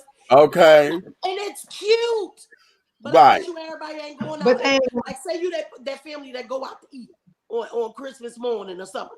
They ain't wearing their pajamas to the damn Cracker Barrel or Right. damn IHOP. Right. No, because again, we talking about family pride, and then you had so-called events. The pajamas around the Christmas tree and that kind of thing was an event. That's a tradition that we as a family do. Then we say, okay, let's go get dressed. Yeah. Are we gonna go out? Here go a perfect Okay. example. That time when we drove up to Philly, right? Right. When me, Cole, and Lily went up to Philly. And we didn't leave till like 12:01 in the morning. So yes, she got her bath and everything. She put on her pajamas. I made the whole back of the car up like a bed for her. Right. When she woke up in Delaware to have to go to the bathroom, we changed her ass in the car before she went in the store. Right. Put your clothes on. And she had one of the onesie pajamas. She could have. Right. We really could have took her in the damn bathroom and then changed her in there because it was a rest stop. We could have, but my mind just automatically go to your ass ain't going in there with no damn pajamas. With no pajamas on. Right. Exactly. Exactly. That's the way I am. The argument can certainly be made that her statement is classist, but it's not about how expensive you look. I grew up with only a hand-me-down clothing sometimes, but it was always clean when we left the house, even if it was 5 years before. That's child, it. and that's it right there. That's it right there. That's it right there, that's child. It right there. It okay, that's it. Because most poor people, that's what we all did back in the day. There was very few people that had the brand new or anything. We were all wearing hand-me-down. Child, listen, honey, that was the whole point of getting it because I remember there was certain, well, before I became colorful, okay, there were certain things that my brother knew he was going to get for me. I need for you to fix that because you was always colorful before you let everybody else know you was colorful. I can't fuck you with say that. It yourself. I can't. I walk from my mama. Right. I can't touch that. Okay. But don't you deny. Listen, my brother not gonna deny that damn part of it. That was part of the thing, because when he was a kid or whatever, that there were certain things he was gonna get from me, which is why we had to take care of the clothes and this, that, and other. Why we had play clothes when we were kids. Remember, change your clothes when you come in from school. You got out your school clothes, put the play clothes on. I wear a uniform, so I didn't get to wear regular clothes until I got to high school because I didn't get to go to public school to high school. Right. But I had to come home. I had to take my uniform off, and you put on your play clothes. Mm-hmm. Right. Clothes that you knew that you could wear, whatever. And I was one of those kids that was kind of fortunate when it came to that stuff because of who my mom was. But I also had a grandmother who made me appreciate everything that I had. All right. So I was never tearing up nothing. We appreciated stuff. Like I said, I didn't know how to iron until I got married. Thank God I got married at 18. Because my mother was she was that. I'm going to just say she was lazy because I don't want to say she put everything in the cleaners except for underwear. Okay, right. So, but we had that sense of pride of your clothes needed to be pressed. Yeah. You know what I'm saying? Like I would see my uncle in them because remember back when we was little, they didn't call them jeans, they called them dungarees. Right. Dungarees. They were dungarees back then. I still don't know where that damn word came from. I'm gonna look it up. Fun fact. Well, it was a brand that dungarees was a brand of jeans. Oh, okay. Because remember they had Levi's. Yeah, they had, and then all that Levi's stuff, came right? in, but dungarees was a brand. Okay. So, but I was. You know that song Brandy? That Remember that song Brandy? Yeah. Sitting by an open fireplace. Yeah. No, sitting by an open fireplace. In my favorite dungarees. And my favorite dungarees. Yeah. Yeah, he says dungarees. And I would see them with that Niagara starch. Hello, spray starch. Yeah. Hey. Oh yeah, yes. And if you didn't have the can, honey, I'm very old school. You had to make it with the spray bottle and the water, and you took some of that out the box, that Niagara in the blue and white box that looked like sport and salt. And you put it in the thing. Put it and spray it. And we had, because like I said, I might not have learned how to iron until I got married, but my husband was in the military. So, baby, I think now they have the pleats down the back of the shirts for the Army. They're made like that. Well, they wasn't. They really don't. They really don't even like completed anymore. The newest. Don't. I was going to say they weren't made like that before. Those dresses had to be perfect, 3 lines, perfect around the thing. And baby, you can't nobody do them things like me now. You understand? Okay. Showing up at the airport in pajamas is literally presenting yourself to the world as someone who just rolled out of bed. Hello, it's an international airport in Atlanta. Amen. That's the point that she's making. And I always make sure that will tell you, I catch the first flight every time I go somewhere. So I'm on the plane at 5:30 in the morning. I ain't never at the damn airport in no pajamas. Hello. I ain't never been. Now I'm not gonna lie and say I'm fully glam dressed. I might have on some nice tights and maybe a good dishing t-shirt or something like that. Right. I'm comfortable. But nobody cares about stuff like that. But when you go, I mean, first of all, in an airport, I see people come in with flip flops in the airport because recently they started making you take your shoes off. Right. So people wear stuff like that. Listen, when I go my carry-on bag, I put my sneakers in my carry-on bag. Because going through security, yes, I keep my flip-flops on because I know I might have to take them off. Right. And then when I go through security, I take them off and then I put my sneakers on to go over to the gate. I do it every time now. Right. Because I know I got to take them off. Right. Yeah. I always make sure that Ruby is dressed and pressed when we would leave the house. I rarely wear makeup, but I smooth my hair and put on clean clothes that coordinate. It matters to me. Exactly. And it should. Exactly. And it should, and it should. Okay. It's the parents' background and upbringing. It's like our culture is crushed with distinction and no self-moral or respect of anything or anyone, and not just and not themselves. It's sad. Okay. Hello. That's what we're lacking. I love when we get in like Lily dress. I let her choose her clothes, but not really. Right. I let her choose until she get it right. Right. That's what I do. I'll let her go in there. She'll pick out something. I say, no, not that. That don't have no sleeves. It's not warm enough outside. Like she might have the T-straps or something like that. And I'm like, no, you can't wear that. We might be going somewhere where it's air conditioning stuff. Like, no. Then you be talking about you cold. Nope, not wearing that. You got to be a sleeve shirt. She wanted to wear her little skirt one day. Okay, you can wear your skirt, but now we're gonna have to find some tights to go up under that damn skirt because guess what? Your little ass like to jump all around. Right, exactly. So we got to coordinate the little jean skirt with some tights under there and a shirt that will match the tights that are under your jean skirt. Right. So that you look cute. Right. So she's learning, and it just what Lily like to say. Okay, so Grandma, I'm gonna just pick out some options. You two have options, baby girl. Go ahead, pick your options out. And Grandma gonna tell you hell to the no, or yes, we can do this, but not with that. She's learning, and there's nothing wrong with that.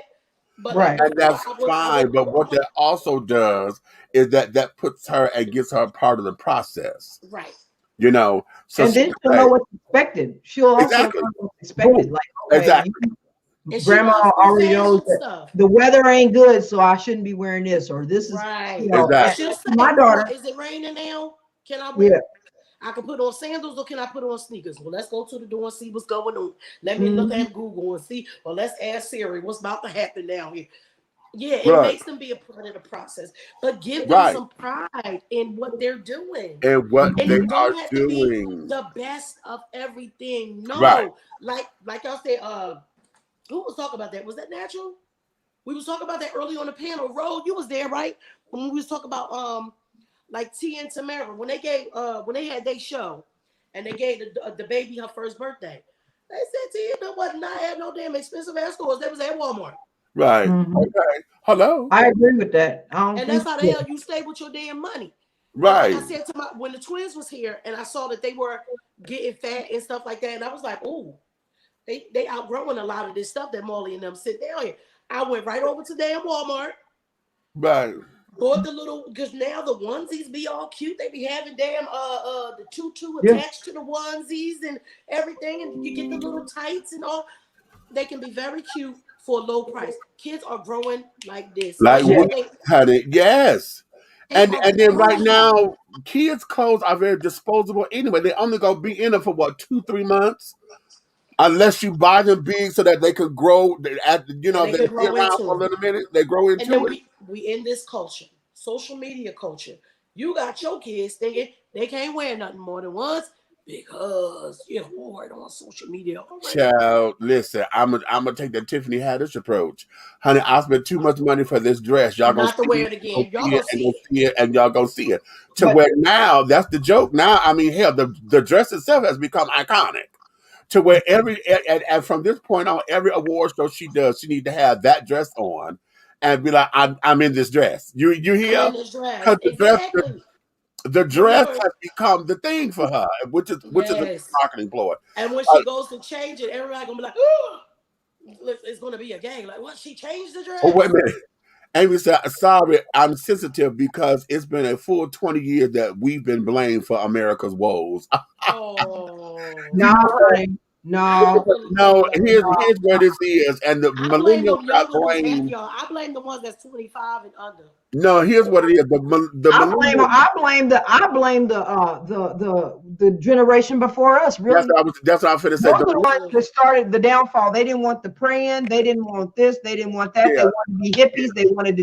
They wanted to smoke all the weed. They just was. I'm gonna do everything that my parents aren't gonna let me do. I'm not spanking my kids anymore. I'm not doing it. I'm not doing that. Well, what generation was that? What you talking about? The baby boomer generation. Yeah, the millennials got blamed. It wasn't ours. No, the still beating ass. What you talking about? The millennials got blamed for our tear ups and stuff because we were the crackhead baby. Because I would rather say it was us who started deciding that we wasn't gonna beat our kids no more. Yeah, it wasn't ours. No, it wasn't ours. It was my mom's generation. In 70 around. My mom didn't like that. Oh well, no. As a whole, though, I'm saying as a whole. The people that are in their 70s right now, late 60s, early 70s, they're the ones that did not want to do anything. They changed prayer out of school. They're the ones that stopped all of that stuff. They're the one that went to Congress. I mean, it started at the top. They're the ones that stopped a lot of stuff. They're also the ones that started that went and fought for the welfare system to take the men out of the homes. Right. That was that generation. I was crazy because all I know was everybody that grew up around me all had similar either parents or grandparents where they were still the village. Right. Still scared of the old people. You still gonna get your ass whooped. Until when? But because you use the word grandparents. You use the word grandparent in there. Right. That's the big key because the grandparents were the generation before the parents, and the grandparents were still doing a lot of the raising of my generation of parents. Right. They weren't most kids my age would say, well, I stayed with my grandparents, or I stayed with my grandparents' mom, my aunties. You know, they were the generation that were raised with those people because their mamas and daddies were out starting to smoke weed and smoking and going to what's that thing? You okay? What's that one thing where they the hippie generation? I mean, even the blacks was trying to become hippie like. My mom was so busy running around trying to be the flyest in the city. Right. I mean, she not just in the city, but around the country, out of the country. She was Right. just jet setting. My mom was jet setting. Well, and that's what I'm saying. That's the point I'm making. So the grandparents were doing a lot of the raising. So we got a lot of our generation has a lot of old school ways because the generation that was supposed to do all the raising, we're leaving it up to ones that did it right. before. Right. Yeah. But what I was there was somebody's comment. I forgot. I'm sorry. I ain't looked at YouTube or Facebook comments today. Y'all lucky I'm here. Look, I can't keep taking off work. My boss over there. I can't keep taking off work. Oh, somebody else just said the baby boomer generation really effed up. The Generation X's, we were the forgotten ones, and we were because we were the ones that didn't get raised by the parents. Kids and stuff like that. We had to start doing stuff on our own, and that is when technology started progressing a little bit. Because remember, we were the first ones with cable. We were the first ones with games, the computer games and all that. Yeah, computer games and all that stuff. We were the first ones. We were the ones with the beepers. We was the ones with that first big ass damn cell phone that looked like a damn. That looked like a.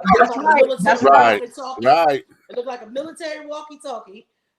That's right. I remember getting it. Yeah. Mm-hmm. And you got to think the 80s. The 80s was the years of the big flashy. Of abundance. The 80s was abundant. You got to have it all. You can have it all. You can have it all. Mm-hmm. Excuse me. And he just said, Miko, he's Miko. Right there. Say that again. Those of us from Generation X was X'd out. That's why they called us the forgotten generation or latchkey generation. The first generation that had to raise themselves due to both parents having to work. And don't forget about the late 80s. A lot of parents got hooked on that stuff. On that crack, yeah. Crack. And that's an opportunity to go there because, yeah. They ain't call it crack. The old people say they on that stuff. They on that stuff. Yeah. Or they free basing. I can honestly say that's what my mom. That's how my mom didn't raise us because of that. My mom had got hooked the grip, but I can honestly say she didn't get hooked on it until I was damn near grown. I was like 17, about to move out of the house. Like I had Timmy by then, and I was about to move out, and then I got married at 18. So I felt worse for my brother and sister of my mom's brother and sister who were 7 and 8 years younger than me. But she wasn't raising us to begin with. The newer generations have the mindset that bucking social norms is the new norm. Following guidelines for dress codes have been deemed oppressive and patriarchal, which, if I'm honest, it is. But the side effect is that you are set back from opportunities, both social and economical, based on your presentation of self. Girl, okay, did you get the mic right there? Because that there, now let's be honest, because that there is the conversation that we have to have. Because again, there's a lot of stuff that's being X'd out because a lot of this stuff we learned in schools as far as when we had junior achievement, we had business classes and carrying on. We had classes and what it was to go for a job interview and all those kinds of things. How you show up and how you present yourself is how the thing does. Don't forget the church. The church was a big thing in that time. Okay, so and yeah, I have to say the church. I'm gonna put a caveat on that because see, at the church, what started happening was the big ideas of the haves and the have-nots at the church. Because haves, everybody who came in with the silk dresses and this, that, and the other. Okay, you brought your best, but now you trying to show out. You didn't just bring your best. Now you brought your best to show out to say you got a little coin or whatever. And that's when we got into that thing there. But when it comes down to what it is to present yourself, and to give and to look your best. When was the last time I need to understand when was the last time you taught somebody how to polish their damn shoes? Come on. My brother said he wanted to open up a shoe shop because all these young guys, I wish I could get Baja on. I'm going to see if I can get him this week. Okay. He said he wanted to open up a shoe shop and start an apprenticeship because these young men are spending so much money on these shoes. But soon as they get a little bit worn, You throwing them away. You throw them You away. spend $1,000 on a pair of shoes. They won't even throw them in the laundry to wash them. No. I ain't even shoes. talk about the sneakers. I'm talking about extra shoes. Mm-hmm. You might buy you some Gucci loafers. Right. You don't spend $1,200 on some Gucci loafers. I ain't spent. That's the problem right there. As soon as he's speaking to the ones who are buying upscale shoes, right, as well as work shoes and stuff like that. But he wants to teach them how to take care of. Remember, we used to take them to the shoe shop. Right. Taps on the back, get the taps on the back, redo your heels. I'm looking at that now because I got to redo my heels on mine. I'm like, oh yeah, okay. That's the lost art. He said he wants to be able to show men that. And there go another one, Meech. When the last time, man, did you show somebody how to tie a tie? How to tie a tie, how to press your shirts, how to clean the ring around the collar because you left that to your woman or your grandmama stuff to do. Okay. Remember they used to show you on the commercial. You put the whisk. Was it whisk? Whisk. You put the whisk around the ring around or shout. Ring around the collar or shout. Right. And then you had to. You had to scrub or get the scrub brush. And brush it out so that that ring will come out. That sweat and that's dead skin. So it'll loosen up. Yeah, so to loosen up and come on out. Okay. Shout it out. It's the same thing with teaching girls about the bras. It's the same thing as teaching girls about bras. Look at me, like you going a whole nother way. Oh my God! Please don't. So important. Don't, because we already have. That women are not taught the proper size, okay, about the wearing the proper bra. And that's generational because that's generational, and that's something that has to be learned because, and truth be told, that there needs to be an art that they teach the girls at the Walmart and this, that, and the other in the women's department. But remember when the women's department used to really be a women's department. I know, and they used to could measure you right there. They would measure you, and they would. And I say that because oftentimes the girls are in the improper cups. Okay, you got the right girls who have one size bigger than the other one too. Okay, right. One so is bigger than the other one. And so you got all this muffin top up here that you want to say is cleavage. Okay, that you think you're supposed to show. Okay, but you're in the wrong cup size. Okay. Your cleavage is when your bra fit right and your shirt hangs down. And your shirt hangs down, honey, and it's just simple. Your boobs might be set up right nice.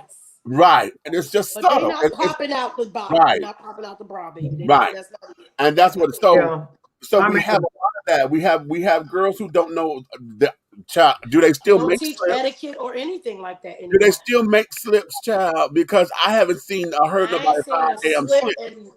Unless I go to a resale store. Look, because because the new thing is for them to be able to see through your shit. I still own a couple, but I ain't wearing them. I wish I had some because I know there's probably some of my dresses that well, no, I don't really have none that you can see right through, but I would rather. What did you say, girdle? Did you say girdle? A girdle? No. I got plenty of girdles. I got a girdle. I got plenty of girdles. Okay. I have a girdle too. You can go get girdles. Listen, you get a girdle anyway, and a lot of girls are not now. They're calling them control tops and this, that, and the other. And then everybody. Every girdle is a waist trainer now. Right. Okay. This child said, "I love my slides. It's so comfortable, but you don't wear." Listen, kitty girl, you know how to wear your damn slides when you're just doing a little run here and there. You're not sitting down there going to work in your slides or trying to run through the airport in your slides. Okay, and thinking that everything is okay. You know how to wear the slides to be comfortable when you just running here and running there. It's not a whole get out. You ain't going to fine dining in your slides. Right. Hello. When you lack both respect and knowledge of self, these are the things that occur. The thug dress code is part of why people, particularly our people, are viewed negatively by mainstream America. Amen. Mic drop right there. Mic drop right there. Y'all want to know who look nice when they get dressed? Who? Them African men. Baby, it's an event. Mm-hmm. There's a big African community like around where my ex-husband lives in Southwest, where Molly, my ex-husband, are around a big African community. I mean, from all different places in Africa. They call it Little Africa. Matter of fact, it was on the Food Network one time. Okay.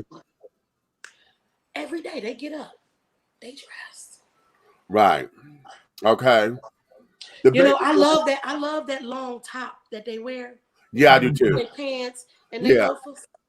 Oh. Yeah, I love. Oh, girl. Okay. First of all, ain't nothing like a well-dressed man. Right. Hello. Amen. Amen. And you read this already. The baby boomer generation is really fucked up. Generation X, us, we was the forgotten ones. That's why we was on crack and having to raise our babies. Yep. Exactly. See, not our babies, ourselves. And ourselves. Okay. Raising ourselves on drugs and this, that, child. Yeah. And trying to have babies. Right. A quick error to the 7-Eleven in slides. Okay. But a run off to a restaurant? Nah, fam. Got to class up a little bit more. Exactly, honey. And then I don't give a shit if we go to the local place to eat. I'm not going there in no damn pajamas and slides and shit like that. How about Let's put that? on some clothes. How about that? I don't care if we run it down to the damn eyes. Matter of fact, if it's because we got hungry in the middle of the night. Matter of fact, if it's closer to home, the more I'm gonna dress. Because when you're around somebody you don't know, if you know you. They don't know you. You don't want nobody to see, but they don't care about that no more. Right. Y'all, I know y'all see me picking my tooth. I'm gonna have Monday. I have a surgery. I gotta get root canal on this side, and it's bothering me like I'll get in. Girl, we ain't gonna talk about teeth and all amount of falling out, child. So I'm sitting up there. I know y'all. I'm sitting up there picking like, oh, it hurts so bad. I'm like, you gotta GoFundMe. Y'all will contribute to my GoFundMe so a bitch can get a will. And I'm gonna see. I don't know if they're gonna pay for me to get some braces and I gotta get right here. Okay, listen. Get some Invisalign. Let's start them GoFundMes. We're gonna go first, and then when we get Meech out the way, we're gonna start mine. Right. Okay, listen. Let's have some fun. I said I want to lighten up. Look, the co-pays don't pay. We're gonna start one for her too. I'm gonna take a commercial break, but I think this is gonna tie in. Y'all pay attention to this. Just listen to this. If Jimmy has 2 apples, listen, I'm not playing. 2 apples, and Emily gave him 2 more. Fix your face. 2 more. How many does Jimmy have? He has 5. You must want your ass electrocuted. He has 4. You best to get it right. He has 4 apples. 4 apples. Hurry up, put it in now. 4 apples. Next question. If Michael has 16 oranges and his brother Alex came and took 8 away, how many does he have?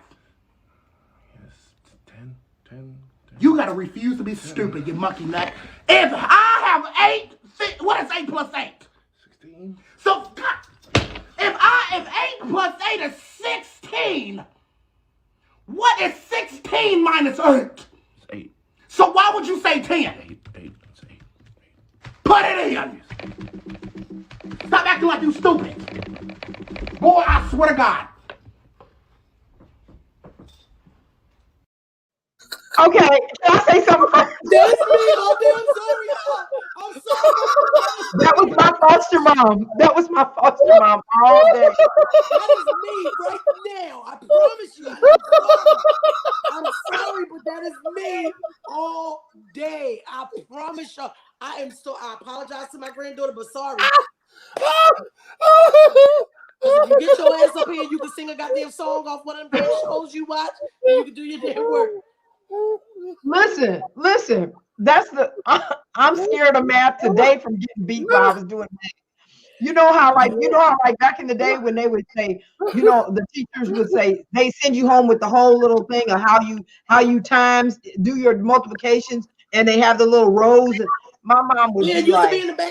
It's still in the back of the book, ain't it? In the back of the black composition book? I don't know. I don't know anything with math. I try to stay away from because I'm traumatized. But she would be like, "What's 8 times 8?" I'd be like, I don't know. I don't know that with Lily because Lily is very, very good at math. So when Lily mess up in math, it means she has technically left the building, right? Baby, listen. So much when her reading and stuff, she's good at it, but it takes her a little bit of time. I'm gonna get her tested. I think she might be a little dyslexic, so I don't do it as much with the reading stuff. But with that math, I know that her mind has went somewhere else because she's so good at math. So when she do that, I'll be saying there just like that. Do you want your ass whooped in here? Baby, I swear to God, listen. I apologize, but it's the truth. But I don't like Anthony, I have nightmares about that still. Oh my God. That and being forced to eat food I didn't want. Those are the two things. Yeah, and I said, that's the thing. Remember, I told y'all I don't do that. So we found some vegetables that we agree upon. She's good with broccoli and she's good with greens as long as she could put her favorite Uncle Meech's chili lime on top of them.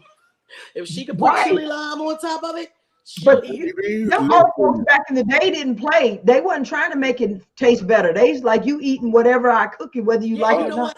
But I have nightmares even today from getting spanked from doing math. I was scared of that. I am very grateful that my grandmother and my mother, even when I would be home and stuff like that, they never made things that I didn't like. Oh, you know, like my grandma, like I laugh about the shit with Lily. Lily, if I gave Lily rice 3 times a day, somebody would think that I was being terrible to my child, to my grandchild. But that's what the hell she wants. Baby, and listen. I can't be mad because my grandmother said when I was little, all I wanted was rice and gravy. It didn't matter. Whatever she made with dinner, she made rice and gravy just in case. I'm gonna tell you something. I don't know that damn clip 150 times, and I laugh as hard as I did. You gotta send it to me. I'm gonna send it to Natural. Baby, I'm telling you. It is funny, but it's traumatizing to people like me. Oh, I understand because it's traumatizing to us all because there is not a black family that don't know this. I don't know about Caucasian children. Okay, I don't know about my Caucasian brothers and sisters if y'all had somebody like this, but every black family unless you was that one white family that lived in the hood. This particular parent, aunt, grandmama, whoever was helping you with your homework. Because, baby, this right here, oh, my God. Now, and with poor kids, and if you still got that in your life like my granddaughter do, that's why I keep apologizing. I have to apologize, but y'all know I'm transparent. And I keep it real. That is exactly me. And poor kids, because now most of them still doing virtual school. And if you got that parent like that, it ain't just with the homework. It's all damn day. But here's what it is. Most of the parents get like that because they know the child don't want to do the work. And they done zoned out. That's what I'm saying. That's why I have to get on Lily. Because parents get frustrated. I understand when it's like that. But when people do it because the child really has a learning disability. And in some cases, that's what it is. And the parents don't know. And they don't know. You know, they don't know or whatever. I don't do it when it comes to her reading in English and stuff. But this one here, especially when this child said that, she said, what? 8 plus 8 is what? So if 8 plus 8 is 16, if you took 8 minus 8 is what? So why would you say 10? Baby. But me, that would be me. I don't know. Is it 10? I can't because of all the screaming and yelling and having the belt out. I would be like, is it 10? Is it 10? Once she started, no, you big dummy. But the difference between her, and my foster mom is I really get hit. He didn't never really get. No, not this time. Lily has a meltdown. So once she starts melting down, she can't comprehend either. Me either. Like one day, I swear to y'all, here go the perfect example. One day, these was a whole bunch. Now this was the reading thing, but these was a bunch of words that I knew she knew back and forth, right? She's reading the passage. It took her 30 minutes. She only read one sentence. It was a whole paragraph. The next day, Lily read a paragraph and a half in like less than a minute. I said, see, that's the kind of shit right there that make you want to whoop somebody ass. But no, she was calm. She was calmed down and was able in an element at that point. Why I told her teacher, I said, whatever was making her have a meltdown yesterday morning, because I called her teacher. I said, I know she had only went home for like a month and a half, almost 2 months. But ain't no damn way in the world she'll know how to read no more. Right. It's only been close to 2 months since she left. She read all this. And I was really upset. I was like, you're going to have to help me. I always reach out to her teacher and say, she's having blah, blah, blah, blah, blah. I have nightmares about that from my father instead of teaching and being kind. Just what you just said, Marla. Okay. Yeah, once you go into the meltdown zone, it is hard. Because it's hard. And then now here's something that we as parents have to do. because it gets that way. And the thing of it is, when they done gave up and they tired and they really don't want to do it. But if you let them get up from that table, they're not gonna come back to it. And that's the thing where you're trying to figure out, are you being too harsh? Right. Do you need to let them take the break? Break. Come back to it tomorrow or later or whatever. Right. Or what? And now I do see that I am, most of the time I'm kinder with her than I probably would have been if this was happening with my kids. Because I'm seeing now you got other shit going on. Right. That no 7-year-old right. should be dealing with. Right. Stop thinking these kids are not stressed out. They are stressed out. The stuff that happened. They're going from being in class every day to having to sit at home every day.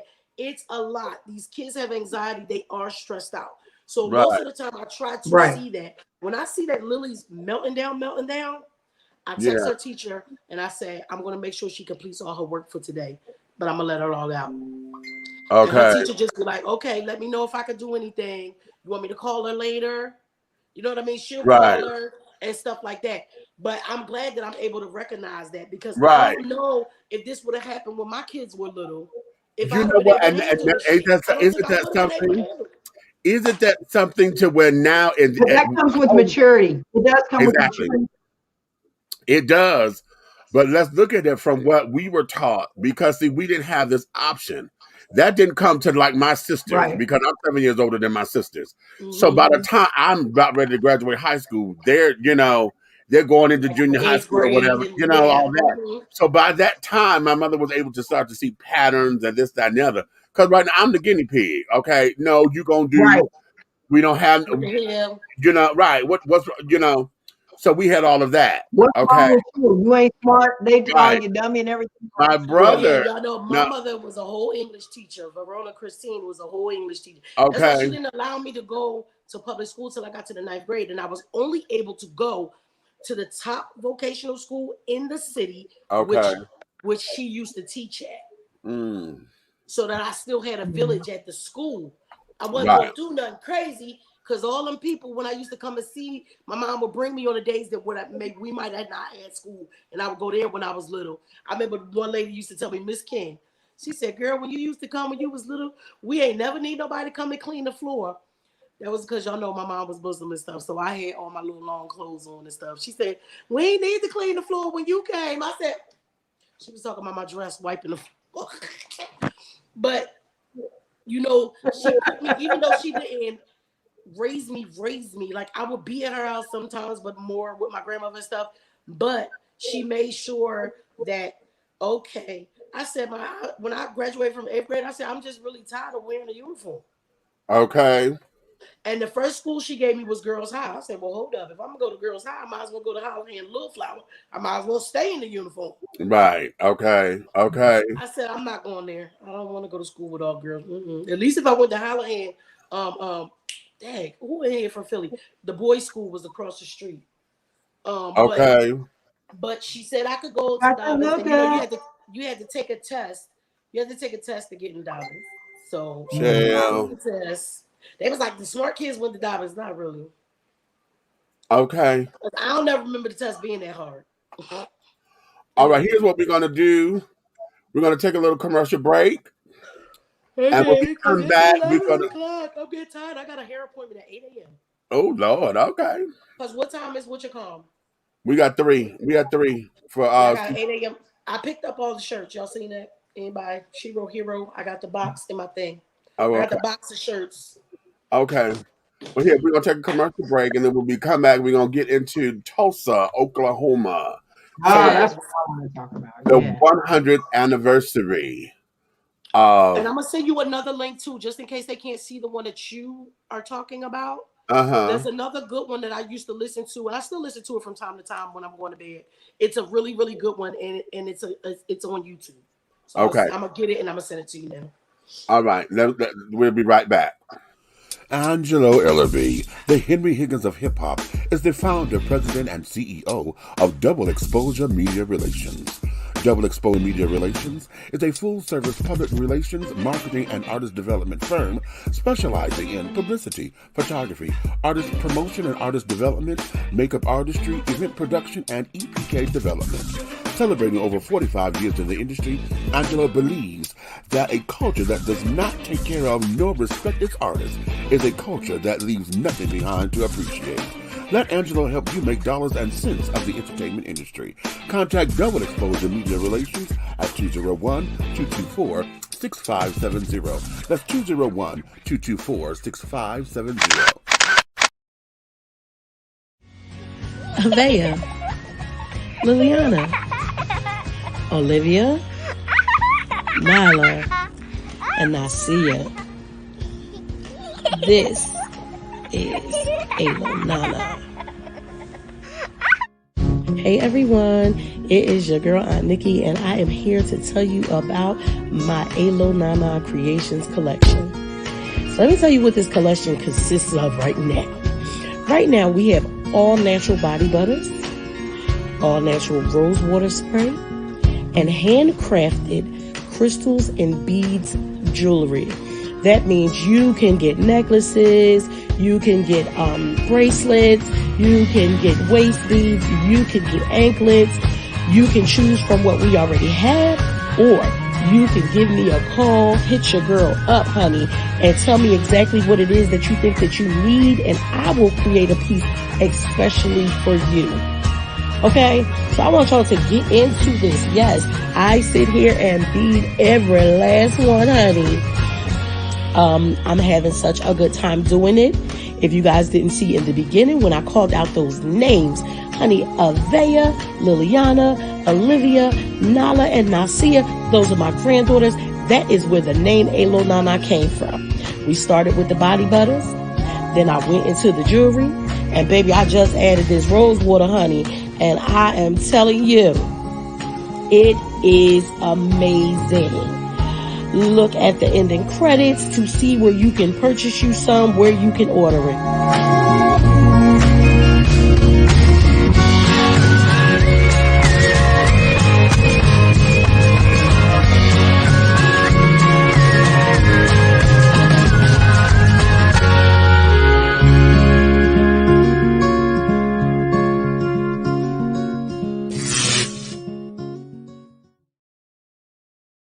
Have you tried Big Rob popcorn? It's a wonderful anytime snack that everyone will love. Available in 3 flavors. Grown and Sexy, which is the perfect mix of cheddar, cheese, and caramel. Sugar Shack, a fruitful flavored mix of watermelon and apple. So delicious and good.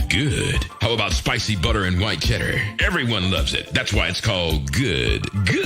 All Big Rob snacks are manufactured in an FDA-approved facility and flash sealed for freshness, safety, and worldwide delivery. To order, call or text 937-367-8650. That's 937-367-8650. Or contact Big Rob via Instagram at Hey Big Rob. As the holidays approach, take advantage of the holiday special. Purchase more than 2 bags and receive a free CD. Call or text 937-367-8650 to place your order now. Big Rob popcorn, the perfect snack that you will love. It's so delicious. Attention all business owners. Use your advertising dollars here. Looking to reach a more diverse audience for your products and your services? Well, this is the platform for you. Dishing Tea Entertainment welcomes all businesses who wish to expand their brands and looking for clientele that's more than grown and sexy, but also the seasoned and sophisticated.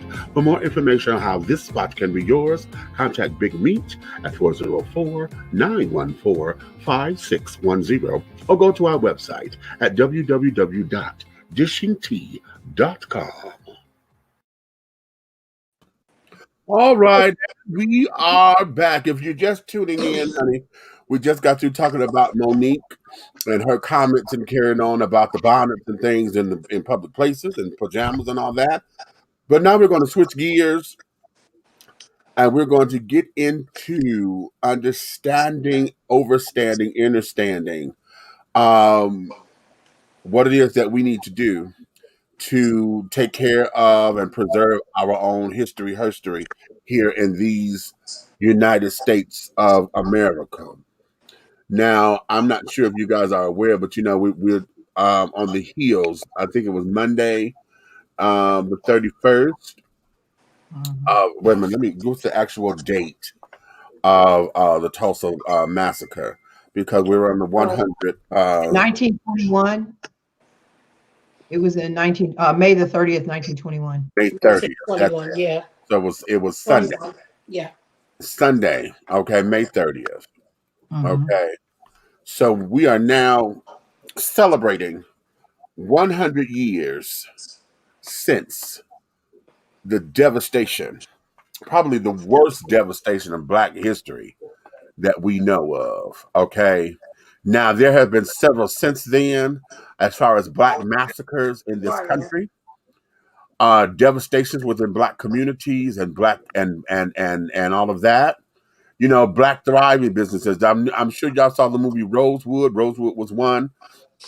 It was a Black neighborhood, thriving Black businesses and carrying on, and it was destroyed by our Caucasian counterparts for whatever reasons. Okay, most of which out of jealousy, anger, envy. You know, because the Black community was thriving in ways that they didn't, and a lot of this comes from poor white people I who was getting ready to say, felt because if you watch that those when we documentaries, talk it will about let white you know. privilege, you know, the term white privilege, a lot of that term is stemming from poor white people who used to antagonize Blacks because they were enslaved, or after they were freed because they were poor, and because they felt that because they were white they were supposed to be better than. And And they so had a no lot of that whole skills. idea of Remember, what they white didn't have privilege is skills. stems from poor white folks taking advantage and using their skin color to be superior. That's what supremacy comes from. Right. And Supreme. remember though, Meech, they had no skills. So they were Right. jealous. You didn't Thank have you. the Yes, skills that is because so all the true. That's Black very people true. had the skills. Just like within Tulsa, if you listen, I don't know what the one that you watched said. I'm gonna go and make sure I watch that one. But the ones that I watched let us know that they were thriving so much in Tulsa that the white counterparts in the little town over used to have to come over there and borrow. Right. Right. Right. Right. Okay. Would sit up there and you know it talked about, or what it not talked about, but what it did is set up a precedent that showed that we were overcoming the odds and carrying on. And here at Dishing Tea with Big Meech, at Dishing Tea Entertainment, Diversity TV Network, our goal and all of my affiliates, that includes Let's Talk Without Nikki, that includes Atlanta Hot Radio, that includes Big Red Entertainment, okay, that even includes the Nighthawk Network, okay, Oh, uh, NSM Entertainment Group, LLC. okay. Artist First Entertainment, right? Okay. So that includes all of us. And what it is that we want to do is always preserve our history, because we're doing everything that we know how to do right now. Okay. To preserve and also rebuild Black Wall Street. Y'all seen me when we talk about Black owned businesses and Black owned products and stuff. Y'all know I do my best to try to find stuff and carry on. I thought I was gonna have the Black owned ice cream, but they didn't got it at my Walmart. There's a black, yeah. Oh, There's a chef, honey, who done made an ice cream, a gourmet ice cream called Creamalicious. okay. Where is And he? Okay. okay, Where is he from? it's a she, and Oh, wow. oh, I forget where she's from. I, Oh, wait, oh, I was finna say, oh, I forget. Okay, okay. it's in Well, the we'll article, find it. Yeah. but nonetheless, wait a minute. While I'm talking, let me go to my Facebook wall because I put it up on my wall. Okay. She's a chef and she created it, and she now have national distribution. It's going to be in all the WalMarts. Wow. Okay, and so Amazing. All I right. went down here to Walmart's because I was gonna get all the. She got 7 different flavors. God I was dang. gonna get them all, child. Okay, but it's expensive. Because it's gonna be like the Haagen Dazs and all the premium Okay. ice So cream. it's a gourmet That's the ice cream. price. So okay. I just It's okay. gourmet ice cream, okay. Because I'm And gonna right tell you, I'm now, not you getting go all the damn on flavors. the I'm gonna get the flavors website. I know I like. It was capital of Black self-determination. Oh, where it is? You Okay, froze me. let me read y'all. I'm gonna skim through it.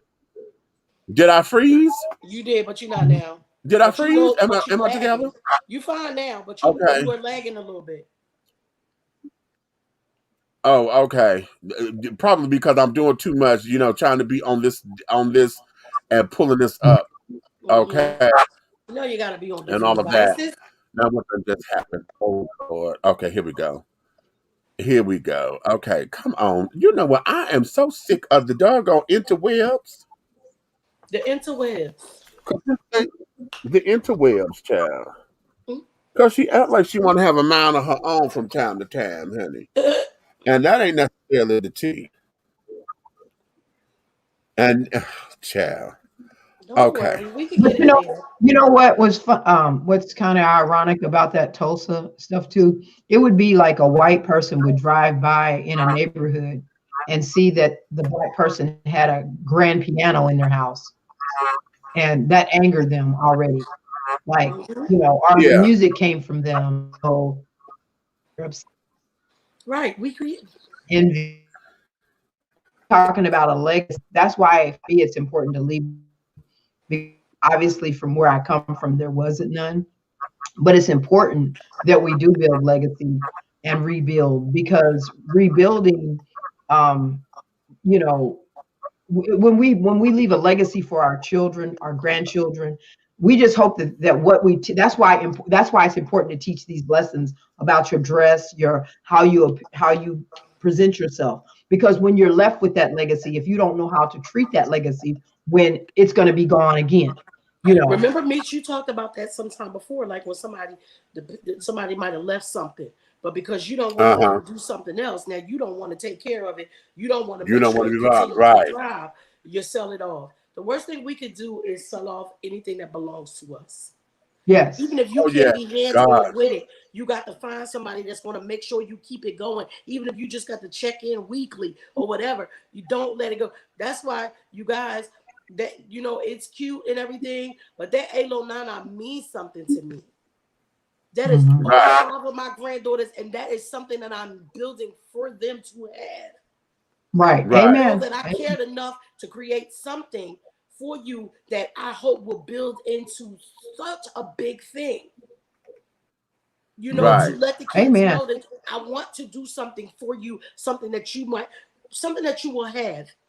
It might not be what you want to be. One of the kids, you might want to be a doctor. That one might be a lawyer. You might be this. You might be that. But you will still have a company that is yours. Right. Amen. Amen. Okay, this ice cream, I just It's found it. important. She's out of Cincinnati. Oh, Ohio. She's out of Cincinnati, and there are 7 flavors, okay, to the ice cream. It's called Creamalicious. What she got? What she got? What she got? She has Porch Light Peach Cobbler, Grandma Gigi Sweet Potato, Right as Rain Red Velvet Cake. Yeah, So all ice her cream. ice creams are like cakes. The cake Okay. and dessert flavors. Yeah, Right as Rain Red Velvet Cheesecake, Thick as Thieves Pecan Pie, Slap Your Mama Banana Pudding, and Uncle Charles Brown Sugar Bourbon Cake, and Aunt Poonie's Caramel Pound Cake. Well, I think cake is cake and ice cream is ice cream. And I don't really want the taste on the same. Now the peach cobbler, I might see. I'm looking for where's the butter almond, and okay. So she ain't got no regular. I mean, I would support and buy the first time to find out what I could like, but I don't think the cake needs to totally be mixed with the ice cream. All those flavors like that. We'll I can see. do the banana maybe, but I don't know. We have to look at that. I will try the banana pudding, and I will try the peach cobbler. We'll see. Because I want to try the sweet potato. The sweet potato, the one that hit me was the sweet potato. I want to try that the bourbon. Yeah. Now, even though it says may not know how to make all that stuff that good. No, I'm just playing. I'm just playing. So all of that, look, to have those particular flavors, we real good. Okay, but I want to try them to see what they are and things of that nature. Now, right now they're $7.99 a pint. Okay, according to this, but they may change. That price may change when they get into Walmart. Okay.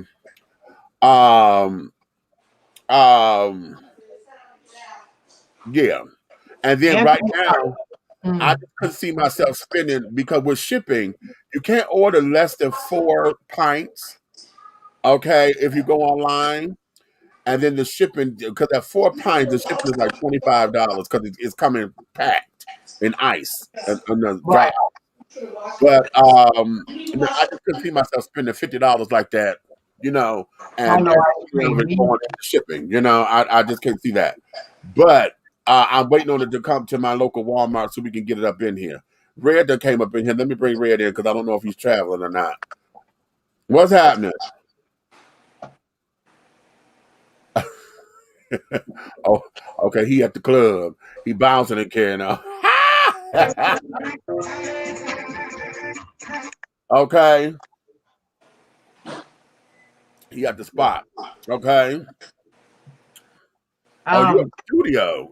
I was gonna answer Anthony's question Yeah. there. Well, how is Tulsa doing now in 2021? Because I wasn't taught Black studies because I was taught by white teachers that didn't have concerns about Black community, the Black community we live in. Now, you know what? Here's the thing, because it's interesting that you say that because my mother called me, well, a couple of days ago, and we were talking about this documentary that's on OWN about Black Wall Street, right? Mm-hmm.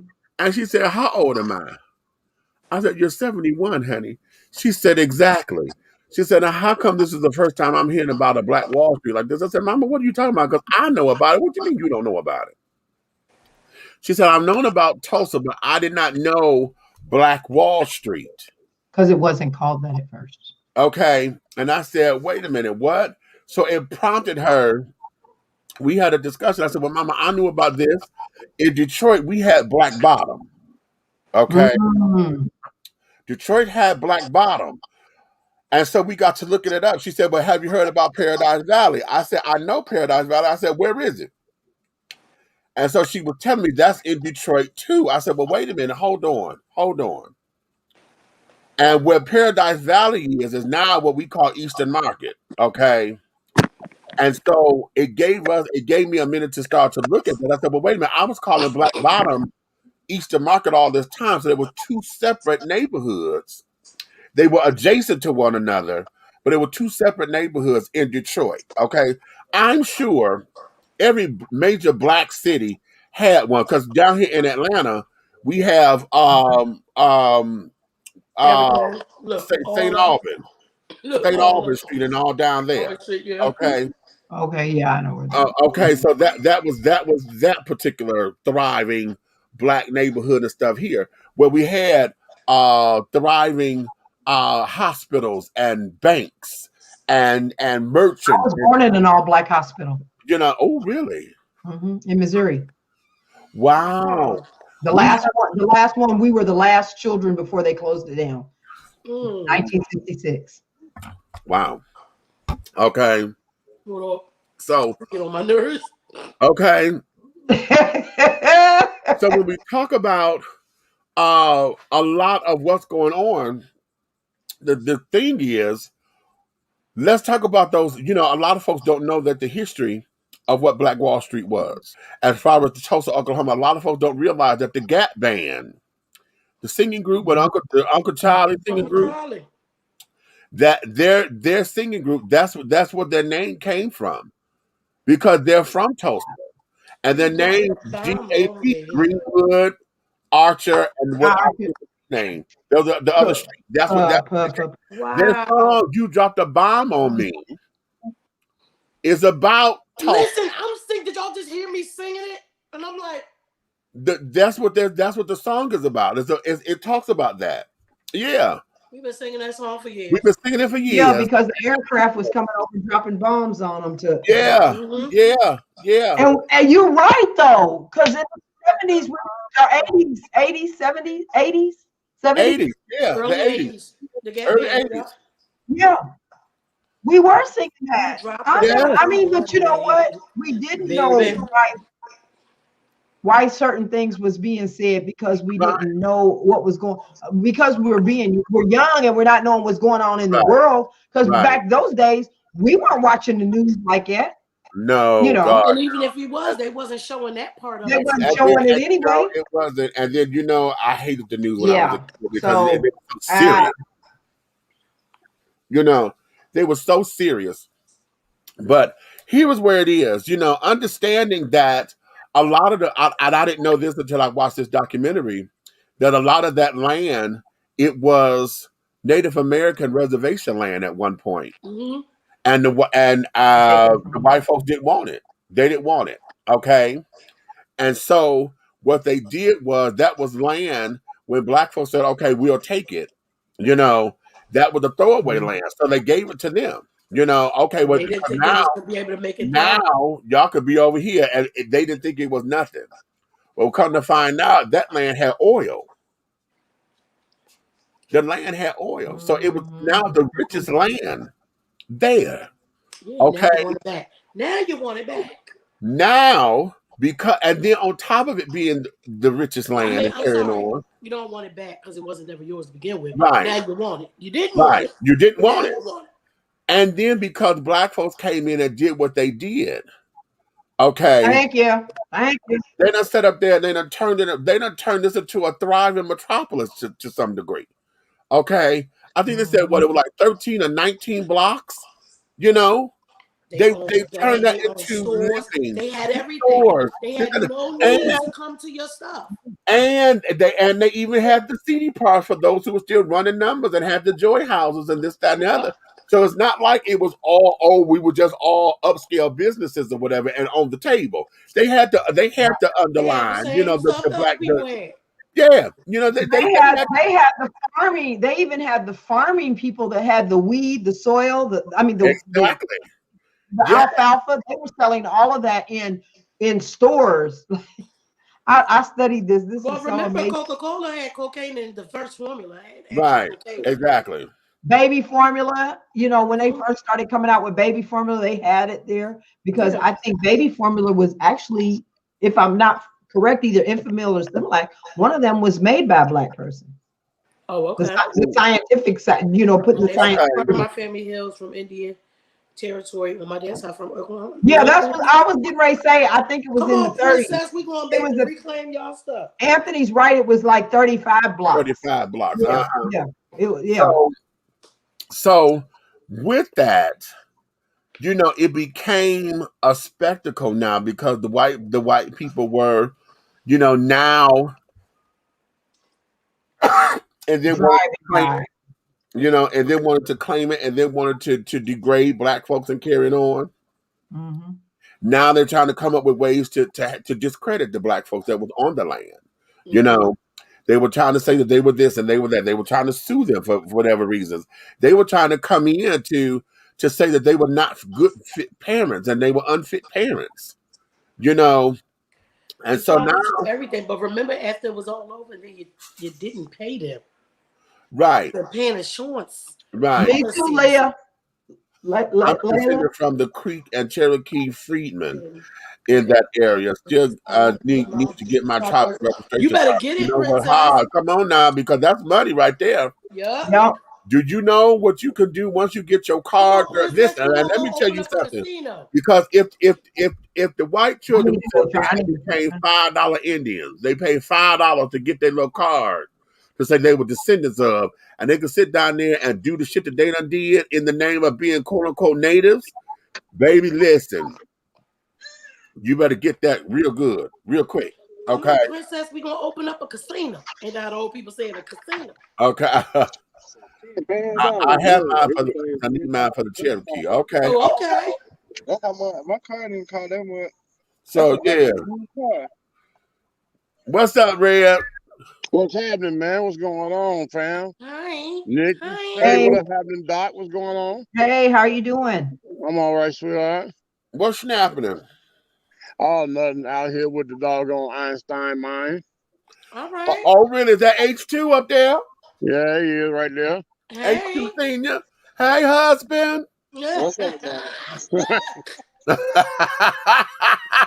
That's my heterosexual husband, y'all.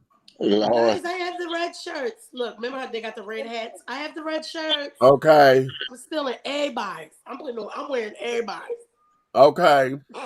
So yes, we own this thing about Black Wall Street and the anniversary of Tulsa. You know, it's 100 years, and I guess the question becomes, and Anthony post is, what is Tulsa? How is Tulsa now in 2021? You know, and then let's look at what has happened within those last 100 years. Has anything changed since they bombed it? Because we've had progression, then they've taken it. We've had more progression. It's been destroyed. What you need to do is get the research department to find out what exactly are they doing in the name of that situation in Tulsa. I was going to say, because when we talk about, remember we talked about reparations. There's one that is flat out in your face. All that land should go to the descendants of those people. Well, you know, they're trying to. Well, you know, that's what the problem is. I just saw something. They just awarded 3 people who were survivors of the bombings. They just awarded them a large sum of money. I forget what the money is. I ain't even worried about them, but they need the land. Give them the land. But here's the thing. Right now, there's a thing. The lady that's 107. Yeah, I think so. Right now, they have what they called Black Upstart. There's a new program there.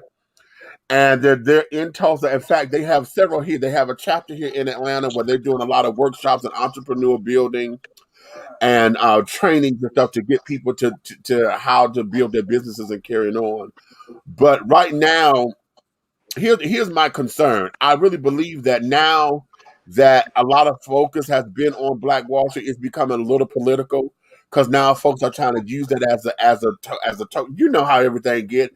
As long as they can sit down there and get Black folks to talking, and then we think you doing something for us, it becomes a political. Until I see some paperwork that you giving them all that land, you know, the descendants of them people, and I'm like, you know. So right now, that would be something that we need to look at to find out what's going on because, you know, a lot of those folks who committed those crimes, they did not serve any time. Of course not. They did not serve any time or whatever. The initial lady who lied and said the thing that sparked it off was she was attacked in the elevator.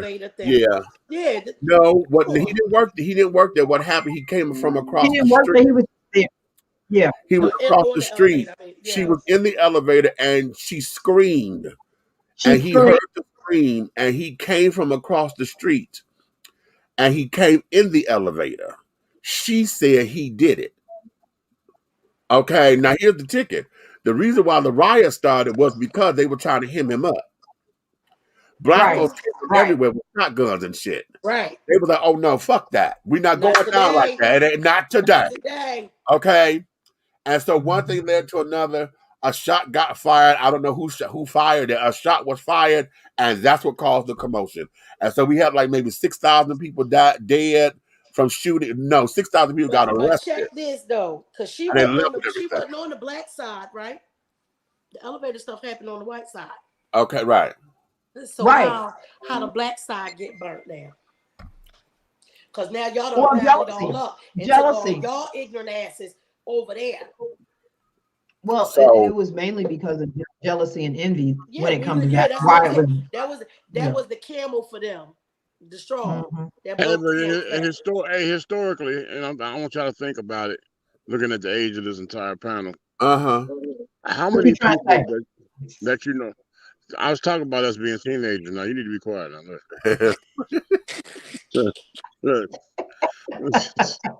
Look, I'm saying historically though, no, when you think about it, how many people do you know of? Not family, you know, even if it's family or not, just distant people, neighbors, whatever, that you know in your travels. Back then, there's a lot of situations where Afro-American went to the aid of an Anglo-Saxon and ended up catching the case. Right. Oh yes. Yes. Right. Yes.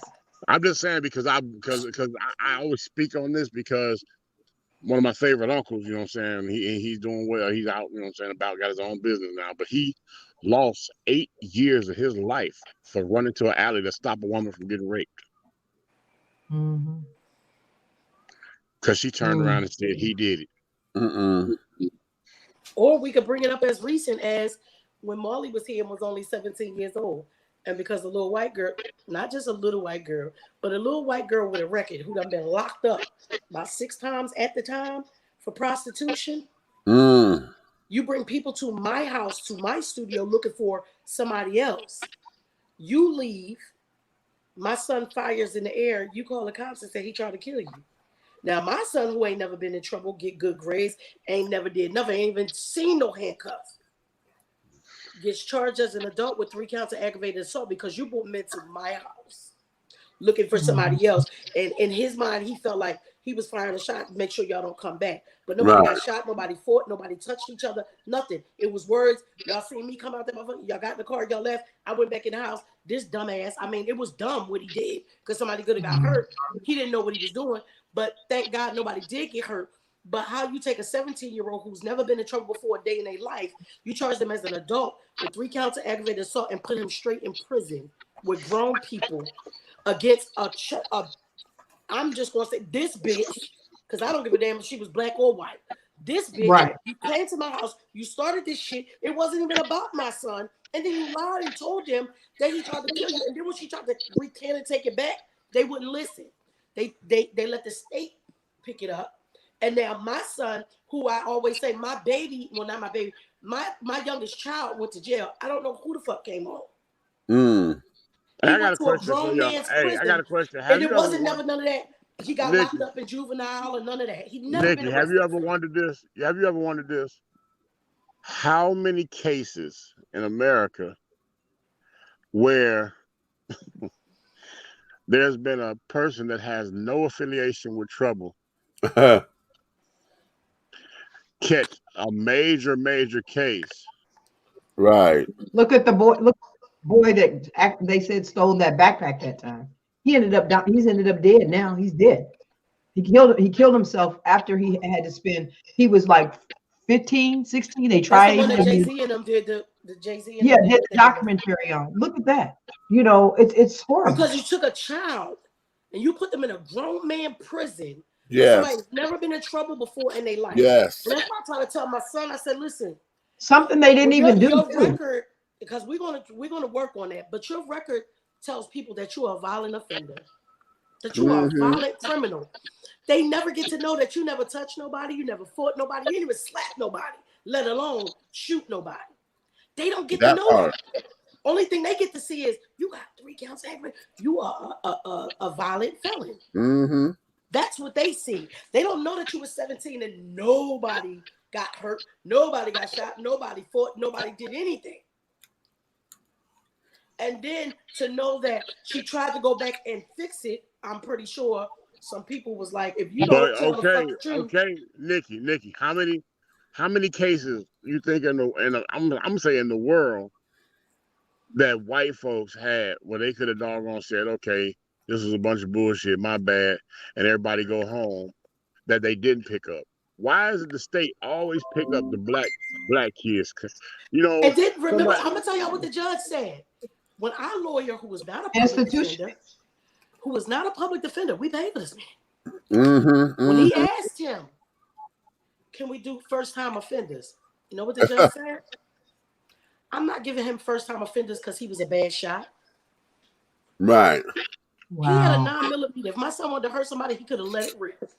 That thing fired one time, and he scared his damn self because in his mind, he told myself, I thought the safety was on. I said, now see, that's the bullshit right there. You don't know what you're doing. You shouldn't have took the damn gun from one of the other guys that was in the studio. You had no business with it. So you did do something stupid. I'm never going to sit up there and be like, oh, my baby ain't do nothing. No, you did something stupid, and somebody really could have got hurt. However, that punishment didn't fit that crime. And Right. You could have put him in a juvenile facility till he turned 18, 21. Who the hell care? Yeah. But why the hell would you put him in a grown man? Oh, why y'all bullshit? Hey, y'all can look this up. Check this out. I just found this. I learned this week. Did you know that they doggone starting to doggone snatch their ass up? You know how they used to take your kids when they 5, 6, 7, 8, whatever, doing bust a window out, whatever, in the street doing whatever. 8 years old, they take them straight over to juvie. I seen that. 8 years old. Well, they cuff them. They cuff them at 6 years old in the school. Right, y'all saw that, the 6-year-old baby. Yeah, remember that? We was outraged about that. And I remember, and this is the thing, because not all cops and stuff act like that. I remember one time Keisha and them called me. I was in class when I first was doing the behavioral health, when I was in college for behavioral health. And he said, Mom, they got a red man in the back of the cop car. And him and his little friends that went over to the abandoned house and had the little BB guns out there shooting with the BB guns, shooting the cans and stuff like that. Bullshit. Right. But thank God that the cops knew who I was. Right. It was white cops, but they knew who I was. They knew I was like the neighborhood mom. I made sure everybody's kid was doing what they needed to do. And I was at school. I said, I'm at school. He said, I think he's scared enough. I'm going to send him in the house. Okay. But not everybody is like that. Right. He was out one time past curfew. He wanted to go to the damn store. He said, Mom, I went to Turkey. I know they was going to mess with me. Them motherfuckers opened my damn door. They knew I was crazy. They said, your son was out past curfew. I'm putting him in the house. And they closed the door. Because they know I was about to snap. But not all cops act like that. Right. I'm just saying, I have been picked up. Look, I got robbed, armed robbery. To this day, nowadays I know after I turned into a gun enthusiast as an adult. This dude had a 38 snub nose to my head. Wow. Me and my cousin, and we were teenagers. They jumped out. 4 guys jumped out of a box Chevy as we were walking to the bus stop after going skating, and robbed us. And they really got frustrated because I'm a smart nigga. I always took exactly what I needed when I go out and stuff like that. So by the time you steal from me, your ass got about a nickel and 2 pennies. You know what I'm saying? I spent my money. But Red, what about the people? Wait a minute, hold on. Let me tell you what happened. Go ahead, because this is real serious. Go ahead. Let me tell you what the police did. We there. Called the police after they do the shit. They took my cousin's precision skates. If anybody go skating, know what precision skates are. Right, of course. Okay, they took his skates and about $700 in money out of his pocket. I told him not to bring all his money, and he had it with him anyway. And the police came, put us in the car, did the full report, and then asked us, okay, well, we're going to go ahead and take y'all home. Okay, we live 4 doors away from each other on the same street. Take us home. And when we get to the house, this motherfucker walks us to the door individually. And I'm like, why he got to do all that? And then come to find out he going up to the door, handed the motherfucker slip. You gave us a curfew marker. We was the victims. Oh, wow. We'd have been at home on time had we got not stuck up. Right. Right. See, that's that nut shit. Like you ain't got shit. That's that dirty crap. That dirty crap. You ain't got nothing else better to do. Nothing. I was thinking what you just said, Red, how you said you were smart. You only took out what you needed to take out. My sister had a boyfriend. His name was Skip. This boy was an amazing artist. Like he was featured in our Philadelphia Daily News.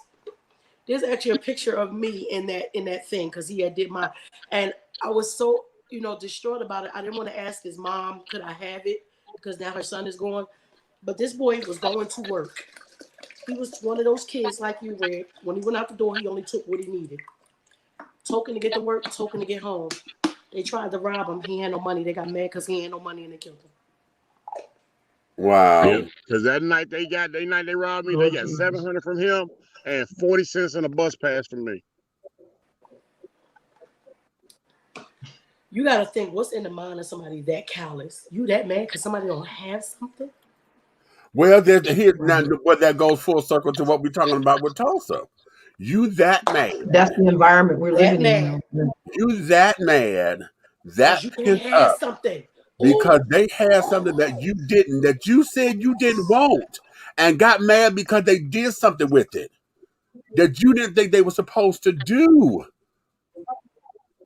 Okay, you felt that they wasn't gonna do nothing with it. So it's like you're damned if you do, damned if you don't at the ultimate right here. All right. So now because that's exactly y'all found a way to undo it by just destroying it and burning it down. And after 100 years, it still is not flourishing the way it ought to. After 100 years, after 100 years, they've actually taken it upon themselves. And they're rebuilding stuff that they want there. You see what I'm saying? Right. And it's the area. Of course. So when that guy asked what's going on with Tulsa now, part of those 35 blocks is desolate because they haven't never rebuilt, and part of it's all built up with gentrification, honey. That's what happened. Gentrification. And so guess who's making the money? There's no Black-owned businesses in that area at all. Right. That's why one of Okay. them people that believe like stuff like that. That's why I said they need to be awarded the land. People need to be awarded the land. I don't give a shit Okay. if you was a fifth cousin removed. I don't even know what removed means. But when they be saying that shit, I don't know what it means. But No, child, all that's white folks stuff. Your great grandfather. Okay, that's what we say. We put all the greats. They say, how well, you that's the fifth removed? cousin removed. I don't know, child. You ain't We, removed if you still a part of it. Oh, okay. As long You as you just, say so, it's the right Well, just person. you know why they remember. say removed? It's like how Donald Trump and them kind of are. Their mindset is if you not my children and the people with the Trump name the that I immediate. know, Uh you huh. are removed. You're no longer part of what we consider family. Like Oh, Trump's niece is a prime example. They call her their removed cousin. Remember the girl that was she wrote the book? yeah, the one That's that wrote the book. their removed Yeah, okay. cousin Mary. Okay, so that make more sense for me, double. Did you know But they use they use that in the judicial system and the Um, paperwork for people that are getting married that's doggone actually related, but they're so Right. distant apart. Right. And I yeah. And think it's that might be where it started from, honey. yeah, Like if you marry your third or fourth cousin, that's removed. removed. okay, And because it's they're in not that and it's close in the enough that it would make a okay. it's in the paperwork. It's in the paper. When you read the paperwork, it's so damn stupid. When you read the paperwork, it literally says that in the doggone statement. Yo, that's so retarded. So I feel like those people in Tulsa, I don't give a damn. If you could trace your roots back to Tulsa, I don't care if your grandmother or nobody had the land. If you lived in Tulsa, if all your family lived in Oklahoma, they should be able to get it. If you're black, you should be able to get it. Just But like I feel like wholeheartedly in my spirit, in my soul, I do not believe that any white person, corporation, or anything should be allowed to own a cotton field, tobacco field. What was the other thing? Hey, don't Uncle Charlie live there? That's where Yeah, he's that's where you're from. from. Yeah, I think he got a ranch there. y'all better go get y'all stuff. Okay. Uncle Charlie got a ranch there, I believe, We're a big gonna ass call ranch. Uncle Charlie so he can come and break down. You dropped the bomb on me for us. Let's get him. Hey, Okay. Let's see if we can that, get him. Come and break hey, it you don't down have to for see us. if we can get him because he's the type of person to come to shows like this. I How know. about That's what I'm that? saying. Exactly. Let's hit him up. I want him to come and break it down for us, and I want to be able to say, Uncle Charlie, we've been singing that damn song since y'all brought it out, and we never knew that's what Because you was talking about. when Right. I'm telling you, when I interviewed I interviewed Ronald Isley when I first started doing radio That's stuff. my boy. Oh, And did that you was see my him first back? interview where I was just like goofy as hell, and I was trying to make sure I kept it professional because it was Mr. Big, and that's who I always wanted to be. You Yeah. know what I'm saying? Right. So, Everybody wanted to be Mr. Big. and I was scared of Mr. and when Big. He he look broke fine now. He down, got the little white beard and everything. Yeah. I ain't never thought he was cute before, but I think he's fine now. hey, but he broke down. We was talking about different love songs and stuff, and babies being made off their music, and I thought it was ironic that so many babies are made off the old school song "Footsteps in the Dark," and the song is about an abortion. The song is about the footsteps in the dark is the Shut doggone up. spirit of the baby that they hear down the hall that they aborted. Get They out lost of the here. Yep. Oh, now I got to pray. Jesus. Where the sage at, Meech? Where the sage at? Oh, Lord have Wow. mercy. They felt like they made a mistake with getting rid of the baby when they should have doggone put family first. And that's why he's saying he was upset with himself. I keep hearing footsteps, I baby, keep hearing in the footsteps dark. in the dark. Wow. I don't even know what I thought it meant. It's just, I didn't think it meant Yeah, I that. don't never But I knew knew that. it I had to be actually thought something. into it, but I knew it had to be something that needed to be explained, and that's why I asked about it. Who said Big Red is tripping? Who said that? Okay. Footsteps, baby, Leslie Ingram. in the dark. It's true though. It's true. Wow. Listen, now I ain't gonna let me get Wow. the damn song out my damn Now I'm I head. got telling to you, if go you and sit listen back to and it all over just Me so I I can too. told you I'm that. gonna listen to it again. Yeah, Now I after ain't I gonna be able told to you get it that, out my damn I want head. everybody to sit down and listen to the song, and you're gonna be like, "Yo, it'll bring tears to you. It'll bring tears to your eyes. I promise." I'm ready to cry now. Just think about that, what you're saying, and hearing it in my head. Yeah, and knowing that I was in Footsteps, baby. and knowing I've been in bed and that was going on. Shame, shame, shame. Shame, shame, shame. Oh, let me throw this Oh, in. here we go. Okay, now listen. Let's Let me get read you it. the lyrics. Let me read you the lyrics, honey. Read them. Go ahead. It says, "Are we really sure? Can a love that lasted for so long still endure? Do I really care? Hey, hey, let's talk about the distractions going on elsewhere. I keep hearing footsteps, baby, in the dark, in the dark. Why? I keep hearing footsteps, baby, in the dark. My mind drifts now and then, looking down dark corridors and wondering what might have been. Might have been. Something's up ahead. Hey, should I keep the same direction or go back instead? Honey, let's stop walking around when there's love lost to be found, and I still care. I still care. What's the sense in going elsewhere? Yep, they almost lost their relationship behind that whole situation. He told me all that. Who feels really sure? Can that feeling guarantee your happiness shall endure? And do we really care? Hey, let's look at what's been happening and try to be more aware. Yep. Yeah, let's stop walking around. When there's love lost to be found, honey. I still care. I still care. What's the sense in going elsewhere, honey? Let's stop walking around because I keep hearing footsteps in the dark, honey. Ooh. Now, when I listened to the lyrics, I would have thought maybe it was that he lost his love, and he keep hearing her footsteps. That's what I No, would he's if I saying would have ever just sat down and thought about. But damn, he literally singing to her about that decision they made, and I think the decision was his decision based on the career shit, putting that first before putting children. that first, Right. Ain't that and what it that? sounded like is you was being haunted, sir. Yep. You keep hearing footsteps in the dark. You was being haunted. Well, look here, I'm finna check out for a minute because I got an artist in here in the booth, and y'all gonna be amazed at this because his name is Bully Wonder. All right now. I need to send Yall there this weekend. What time? Hey, did you hear me? Mm-hmm. Y'all don't get it, do you? Bully Wonder. Uh-huh. Y'all don't get it, do you? Uh-huh. What is it? What is it, Demetrius? What you saying that he's finna go to bullet like a Stevie Wonder, honey? I didn't. He's just like him. He's blind. Oh, he's blind too?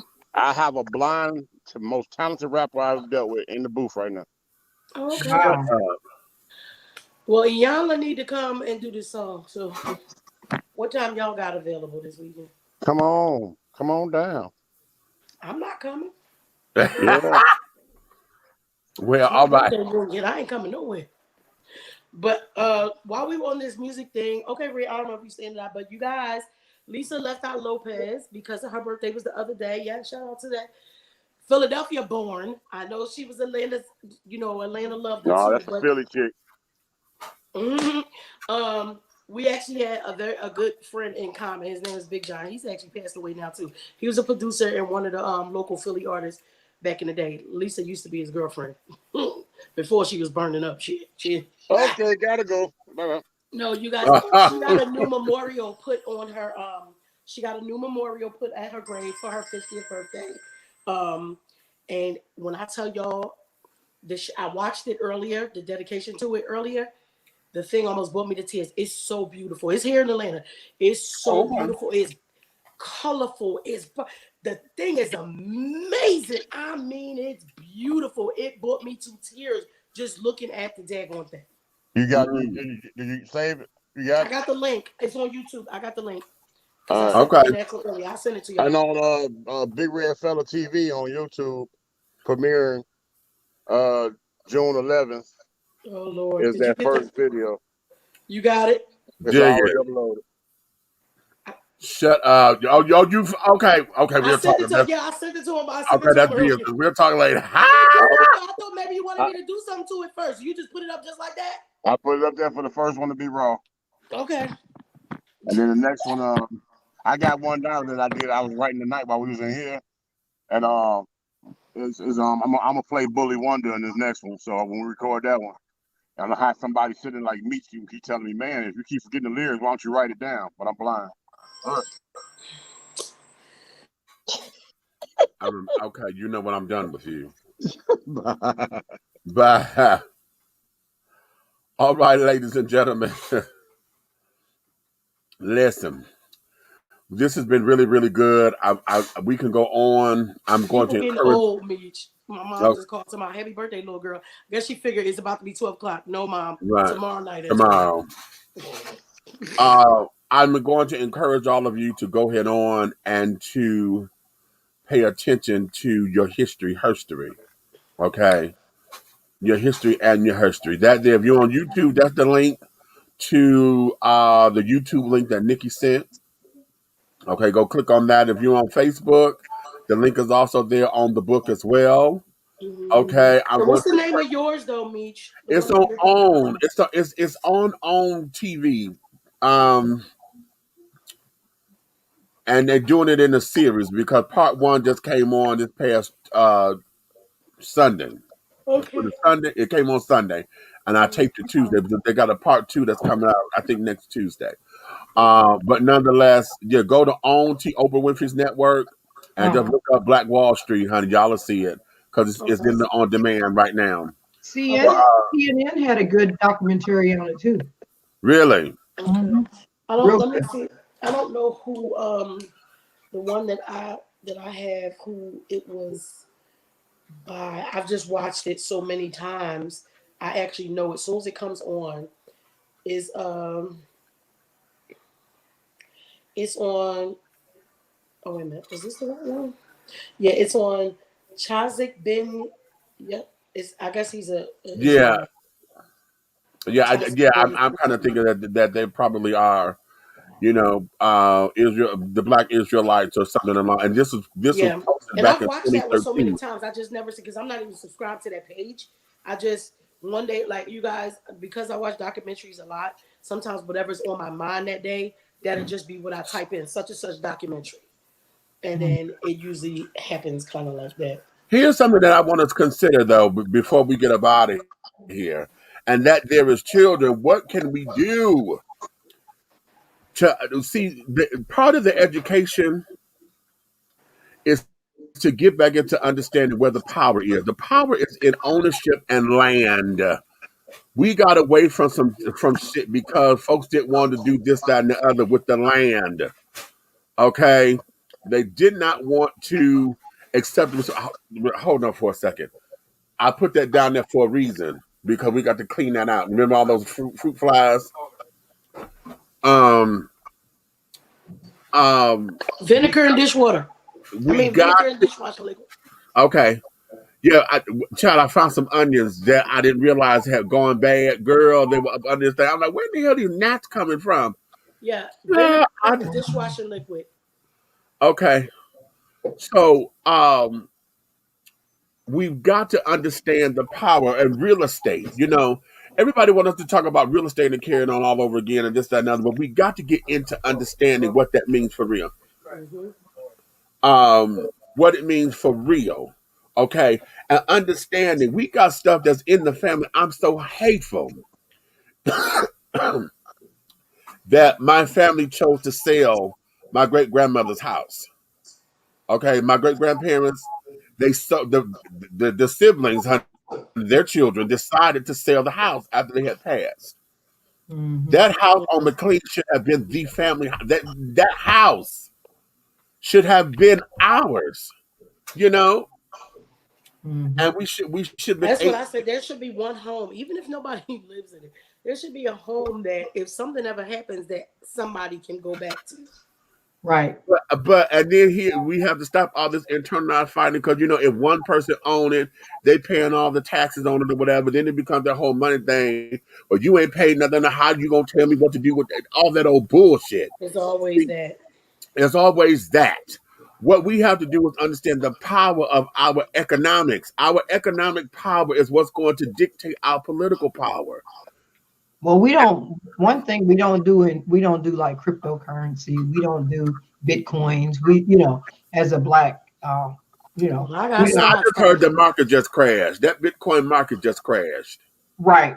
I don't, but, look, but I'm just saying, they most most of us don't understand it, so we don't get into it. We I'm don't get learning into it. it, and Don't one of the learn it. things too, because like there's a lot of business opportunities and things. I'm hearing these seminars and all this, how Black entrepreneurs could do this, and this.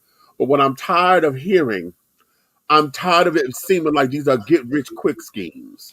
That's what it always said. That's why we be scared. You know, because the way how they sell it, it sounds like you just saying this so that you can make your coin because you're trying to charge me for information. Just And like people started the Susu. Remember the Susus that was just recently all big again? But that's because you know what? They start using them as like pyramid scams instead of using them like the way they do in Africa, the way the family, like when somebody approached me about doing it, and it's not about not doing them, I will do them with a group of people that I trust. Right. That's just it. If it ain't a group of people that I don't want a whole bunch of different people, because if we do it with a group of people that we trust, then that money is circulating every time. Right. Mm-hmm. Which ain't nothing wrong with it, but then there's again, it goes back to trusting. But there's always somebody that's I don't have my money this time. You know what I'm saying? I don't have my money this time, Raymond. Can you spot me this? Or if you pay my share, I'll pay you back. And then you know, it can't be, it gotta be. And if something did happen, you gotta make sure it's some reliable people. Like I know I'm gonna actually get my damn money back. Or you gonna pay mine next month. Or here's the thing, because everybody get in and until they round come up. And then as soon as they get their round, then they drop out or whatever. If you know, you old bastard. Right. I lost money in that, a lot of money in that. And I just said, you know what? I can't afford to even be in it. Because y'all do, it would be like I'd give, start doing pyramids for the, not pyramids, but start putting money in for my kids and they're, trying to make sure that they end up losing, But here's the thing, we have to now and realistically devise plans, because there's more than one, on how we can take and benefit from economic empowerment. We have got to get on this thing of making sure that when we move, we're moving in a way that's going to propel us forward, and not sitting up there where one person is like they treating like a pyramid scheme. One person gets all of the doo-wop, and then everybody got to suffer. The pyramid, everybody keep telling you about this multi-level marketing. Well, yeah, it only works. You ain't gonna never get to the top until you build it. You got to build the pyramid. You're not gonna get to the top until you build everybody to come up under you. Everybody got to come up under you. They don't tell you that. Oh, well, what you do, you could rise up. I'm rising up because I'm building my own shit. Right, because I'm bringing in more people, but you getting paid off me and the people that I bring. And the people, right? Okay. And we can't. First of all, we don't have time to do all that. Right. And it's frustrating because we don't have the money, and and a lot of times you got to have all this money up front to get involved. And it's like, okay, I'm involved now. Now I got to go find 3 other people. They have to be committed just like me. And 9 times you're not. Tell them about everything and all that stuff, and I still ain't really sure if y'all. But if we start getting back into small businesses, this is one of my things I'm starting to realize more too. I'm a homeowner. Homeownership has got to be something that you do. Right. It's not renting all the time. Renting is just giving the money to the same, to the people already. But here, let me put a caveat on that. Getting back into home ownership, we have to be taught what responsibility is with it. Because a lot of us don't get into it because we scared. See, when you got a landlord that could come and fix the hot water tank or the air conditioner, or they're gonna mow the lawn and this, that, and the other, you ain't got to sit down. You don't have that responsibility. Right. See, and that's where we at. That's where we're at. Yeah, and a lot of folks are scared of that. They don't want to deal with that. Well, first of all, when you call a plumber out, that's out here is about $150 just for them to come. They ain't even learn to do it. First of all, everything that you need to know how to do in fixing your home is on YouTube now. You can, if you got plaster, you need plaster. My daughter called it YouTube University. All of that, everything that you need to know how to do in your home. Just the other day we had the thing in the sink, My husband went and got a bucket and did it. You know, you got the J pipe. yeah, you got you know, and that's something small, but everything, you know, you don't people will let something tear up in their home and then they won't go get it fixed. But And now then they the got next those thing new tear up. assurances where you could get for all your major appliances in your house. Right, So right. if you pay for that insurance, if that break down, they come out, they fix it. If they can't fix it, they replace it. It's things that they didn't have back in the day before. So it's we got to learn about all these things. Mm-hmm. Why my stock app not on here? Something done happened to my stock app. But some of the things that I see is home ownership is one. We don't invest, we don't save. We a lot of times we say we don't have anything to save. I get that because I've always that was always my line. I don't have nothing to save anyway. But at some point we got to get to the point where we're business owning your own business. I don't care if you got one lawnmower and you say I'm going to go cut these people's yards. Right. Learn to go out and do something that you can build on. I just met a guy the other day. We went to his farm today because he's a black rodeo guy. And my daughter loves to ride horses. And it's like, invest in something like that, turn around and use it for the right reason. You could go and start taking kids on horse riding. They do it in Philly all the time. Like if you guys seen that, if you seen that movie, The Urban Cowboy, I was really upset that one of my little brothers wasn't in that movie because that is exactly what they do. Yeah. Y'all think don't be no cowboys and stuff? He owns 7 horses, 3 ponies. He just was up the street last week. That's how I met him. He was up the street at one of the neighbors giving a birthday party for $325 for an hour worth of birthday party. Right. So what did he do? He goes and gets young teenage boys or whoever, you know, to help him learn how to do the stables, do all that stuff. And then once they get to a certain degree of learning something, he'll go invest in buying them a horse so they can have it. Yep. All of us, listen, Jimmy used to go whenever, like, especially when it started getting warm and stuff outside, go to the parks and stuff that's right around there, give all the kids get rides. They'd be like little $5 rides and stuff like that. And they take them all over the park, show them and stuff. It's a thing. You got to do something that you believe in. Like me being home now, I created the body butter. Meech, remember, I created the body butters way before COVID. But I didn't care as much. I just only made it when people asked for it. If they asked what they wanted to purchase it, then I would make some. Normally, it would be for me and my kids, and I would ship it up to Philly and stuff. Now, I actually sell it. Now, I'm making all this stuff, and that stuff, Meech, how that stuff smelled that I sent you yesterday. Okay, right. Hello. I may need, what is that you selling now? Tell me. You ain't see my commercial? I be seeing stuff, but I mean, I'm talking about when Meech ran the commercials. You ain't see it? Yeah, I seen the little girls and that. Yeah, I understand. Yeah, it's body butters. So it's like lotions.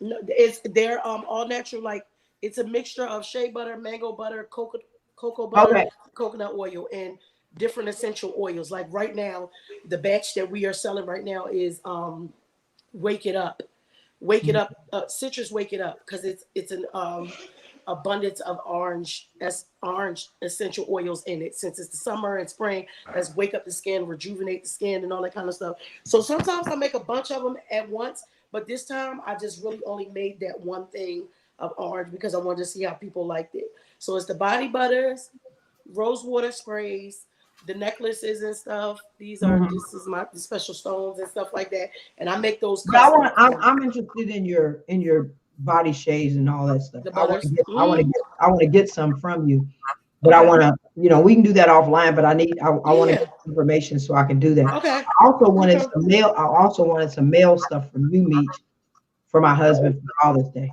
Okay. Oh, girl, yeah. Wakanda. That Wakanda, honey. Yeah. So avocado oil. And that's what we got to do. And that's the other thing. That's what we got to do is support each other.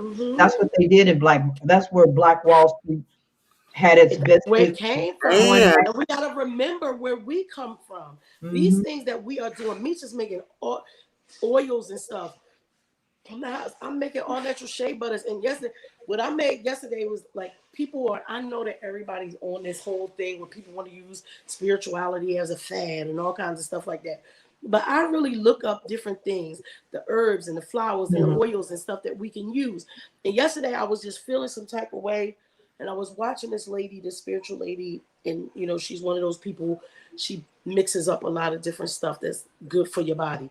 And I was like, let me think of some stuff that's good for me. And I went in there and I mixed up the Himalayan sea salt, the sage, the dry lavender, the Himalayan sea salt, some rosemary, and then I soaked all of that in some rose oil, lemongrass oil, and that, well, how you say it again, Meech? Yang yang, Lang lang. lang lang. I always use that oil. It's pure essential oils. Everything is all natural. But I only use it because I love the smell of it. So I would put it in stuff that I use because I love the smell of it. But ask Meech and make you want to eat it. And I said, I'm not going to put it in my bath. But I don't want to do it yet because I want to go get some coconut milk. No, I ain't taking it. I don't want none right now because I ate some ice cream because I didn't think you had saw my thing. So I'll probably eat it in the morning. And here's the other thing. Here's the other thing that we have to understand and see. We have allowed, I'm gonna say, new Americans to come in and do this. They have become one-stop shops. Okay. I was just talking to my husband about that earlier. They become one-stop shops. And one of the things how we thrived as a business, how the money turns over. If I got the potatoes and I'm the vegetable store, you the meat store, you the bread store, we got the same customer base. Exactly. That's how it was when we everybody make money. Remember that's how it was when we were you were on it. This, one store for that, one store for that. It was all in your neighborhood. And it was all in the neighborhood. And that's how you kept your, and because it was in the hood,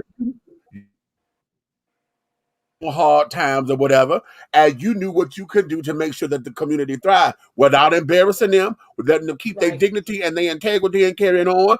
And hell, you knew the ones that had a little bit of change that would sit down there, put this on so and so's bill. Shh, that's between us. And carrying on so that wait a minute, oh my God, it just made me emotional. One of the stores we had the stores that had the just made me emotional. Jimmy's had the book. Yeah, we did too. Mr. Colonel Evans had it, and all we do is go up there. We need some lunch meat. He'd say, "I put it on the tab." Next, Mom would send us up there and be like, "Put some money on it," And I was living in Sedalia back then. Yeah, and then what I was talking to my husband about. I was gonna say real quick. I said what I was talking to my husband about is like, how you got those places where they have like a big like just open area, like an open area, and you buy you go rent that place, and it's got so much square footage. You got a daughter that knows how to do hair. You got a daughter that knows how to massage. You got a son that knows how to take pictures. You got, so you go and you get an area that's big enough to do everything that everybody in their family knows. Somebody can do something. I don't get, and you got somebody that cooks. You got a cooking thing over there. I'm a shop like that's what I'm talking about. That's what I'm talking about. So you got somebody in every little area in that whole vicinity of one building, and everybody puts money towards that rent or that mortgage or whatever it is. Right. And then the rest of it gets invested back into the family, and other people will come because you can go there and I say, okay, I can get my hair done, go over there, I can be eating while I'm getting this done because they selling food over. And we need to, but we have gotten so far away from just that whole that nobody believes in community anymore. Nobody believes in, and we can't get along in the church and we can't get along out the church. Okay, it's all a part of it. Oh, Mitch, real quick. You need me to pick you up tomorrow? Yeah. Okay, I'm gonna go get my hair done first thing in the morning, then I'll come back. Yeah, okay. She said Lakshmi. That person is of a certain age. You know it. Well, we still call it Lakshmi. What y'all call it? Right. Okay. What y'all calling it? So, child, one of the I want us to consider that. Geographical. Okay, and I also know that it's going to take us to do it. We're sitting up here talking about what we do. As far as right now, we want to build this into a business. Right now, this is a hustle because we trying to get it up and running. So this was the good hustle. I do oils. I have books. I'm trying to get my speaking out there so folks can sit there and hire me to come and that's talk to right. the people and carry on because it's a hobby. Okay. Exactly. That's what I want to do So too. I want to do motivational speaking for the and women. all of that. But what we have to do as well is to make sure that we don't get away from preserving the history and the history of all of this. We're not only just it's good to have these videos, but I'm going to all of the pro-Black nationalist children, the Pan-African children, the power to the people children. Y'all keep talking about education. Where are the damn textbooks? Come on. Where are the textbooks? You keep saying These that kids that don't is have not no damn books no more. That started with our kids. Because I remember cussing my son out one time. I said, where your books at? Here's the thing, but here's where it is. We keep saying that our history doesn't exist, though. See, we keep saying that, it's not in the books. Well, where are the books? We got enough people now. If you could sit down here and make a goddamn Hidden Colors, you got 5 episodes of Hidden Colors in video form. Why ain't that information in a damn textbook to where we can sit down, do papers, create a curriculum? Why haven't we done that? Okay. Well, for one, some schools don't even want that in their schools. Not about what they want or not, and that's part of the point. It's not about whether they want it in the schools or not. We need the books. You need to have it at home. We can go to the Shrine of the Black Madonna or somebody else's Black-owned bookstore and say these are the textbooks. We got a curriculum. I got a friend of mine, my daughter's friend. She just opened up a Black bookstore in Killeen, Texas. Really? Yes.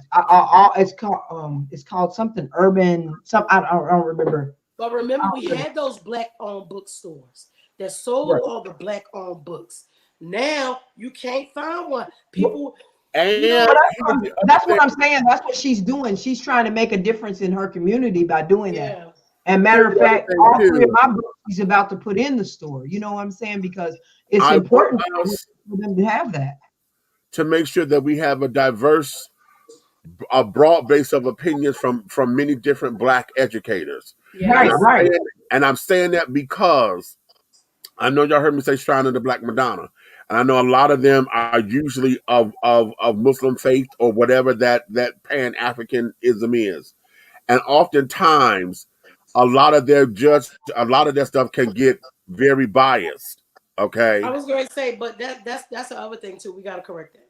Pan-Africanism is not really based on any one religion. Most of the time, Pan-Africanism, most of them are going back to what we call like the spiritual thing of it. They're not being any one religion. Right. They're saying I believe in the higher power. About just going back to Africa. That goes back to the Marcus Garvey thing and everything. Like Marcus Garvey, even though they would call them Garveyites, they still were Christians and they were going to church and everything. The Pan-Africanism was the movement of being able to go back to Africa or being able to learn African culture and stuff like that. That's what it is. So I don't want to give that to any one person. Right. It shouldn't be one religion. Because I think in Pan-Africanism, there's a lot of different, there's, the Hebrew Israelites, there's the Muslims, there's the Christians. There are a lot of Pan-Africanism, Pan-Africans who are part of that thing. And and we think of Pan-Africanism, especially Meech, he got that damn relation to him and Dr. Umar. And then Dr. Umar is heavy on Pan-Africanism, but he's only one voice when it comes to it. You know what I'm saying? I like Umar, but yeah. Man, he's from Philly, so sometimes we have like a love-hate relationship. It's like double dutch with Umar. But a lot of people do with him. That's like that Cornel West. Yeah. Dr. Cornel West. People either some love him, some hate him. I like Cornel though. I really do. I ain't never had moments where I felt like, but that's because I ain't heard him say nothing crazy yet. Okay. Hey. You guys said all you had to do was Google Black. I did that already, TJ. Thank you, darling. Yeah, they're not as big as they used to be though, because like everybody used to have them. According to this, this site, child, there are 125 black-owned bookstores across America.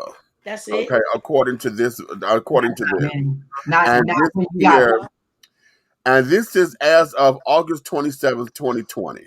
Okay, well, add one more to it. Okay, so 120 here in That's not Georgia. many.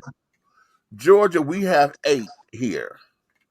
Okay, I know we have there's a lot of them, and I don't know, maybe they don't talk about them, but there's a lot of black-owned bookstores in Philly, like just out there, like where the Islamic communities are, where the African communities and, are. and, and now see, here's the thing. I don't know if I want to, but wait a minute. Hold, let me put a proviso here, because I don't know if I want to trust this list because they don't have the Shrine and the Black Madonna bookstore up here. Maybe it's not called that. Maybe it's called something else, but I know it should be here. Well, then you also gotta think about whether the people are whether they're getting funded and all those kind of things. Right. They Like, have. are they listed as a Are they black-owned listed as a bookstore? black-owned? They may just be listed as a bookstore. Right. Well, according to this is or even a Christian bookstore. right. Yeah. Well, I'm going by what the girl is sitting up here saying, honey. That these are all of these particular stores that are supposedly black owned and carrying on, honey. So I'm like, okay, and I'm skimming through it. Yeah, click here for author's favorite black owned bookstore. So, okay, find a bookstore by state. So, okay, they got it. Okay, so they got them all around and carrying on. But I just want to make sure that this is comprehensive. Okay, this is coming from. I guess this is out of Oprah Daily. I think this is one of the Oprah magazines, OprahDaily.com.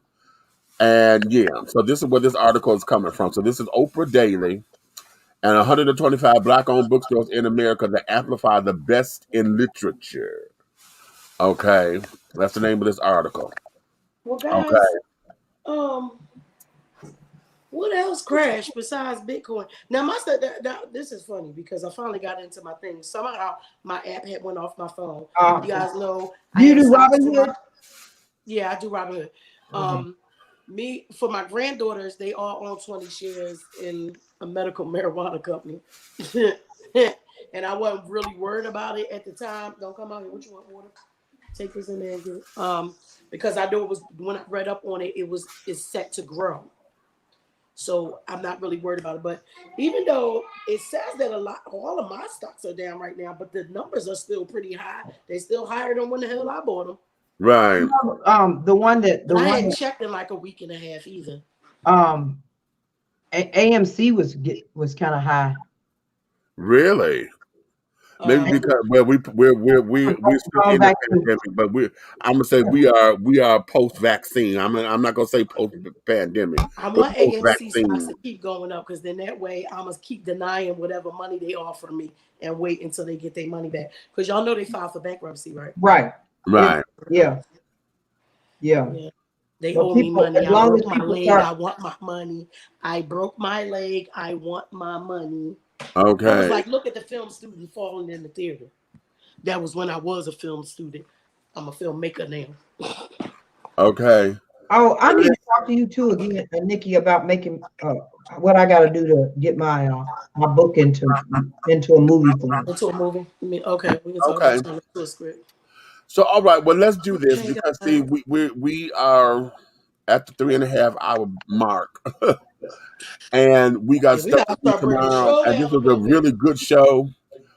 Tomorrow being Saturday, I'm working on to see if I get a special guest in tomorrow. I don't think we could do it tomorrow. However, do know that this coming Sunday, for I said what I said Sundays, I have a femininity and dating coach. April Mason is going to be here, and this is my sister, honey, and this is going to be. The one that had the eyeglasses. Yeah. Y'all, I can't promise y'all though, because Sunday my birthday, and April. Well, actually, I'm trying to fly home so that I can go to the doctor on Monday. Okay, so, April is going to be here, and this is going to be a really, really good show. And ladies, I want y'all to get you and your girlfriends and your boyfriends, honey, because this is going to be very interesting. So that's coming next Friday, the 11th. That's right up my alley, though. The whole dating thing and all. That's what I counsel: family counseling and okay. Oh, child. This is going to be absolutely fantastic.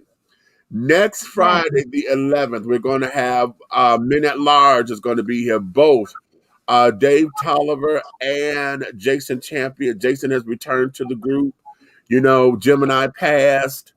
Who had taken Jason's place when Jason decided to walk away to go into gospel.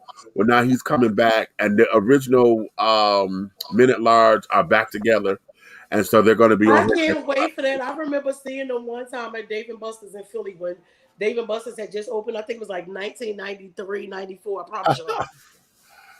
And I was like, because they was. Yeah.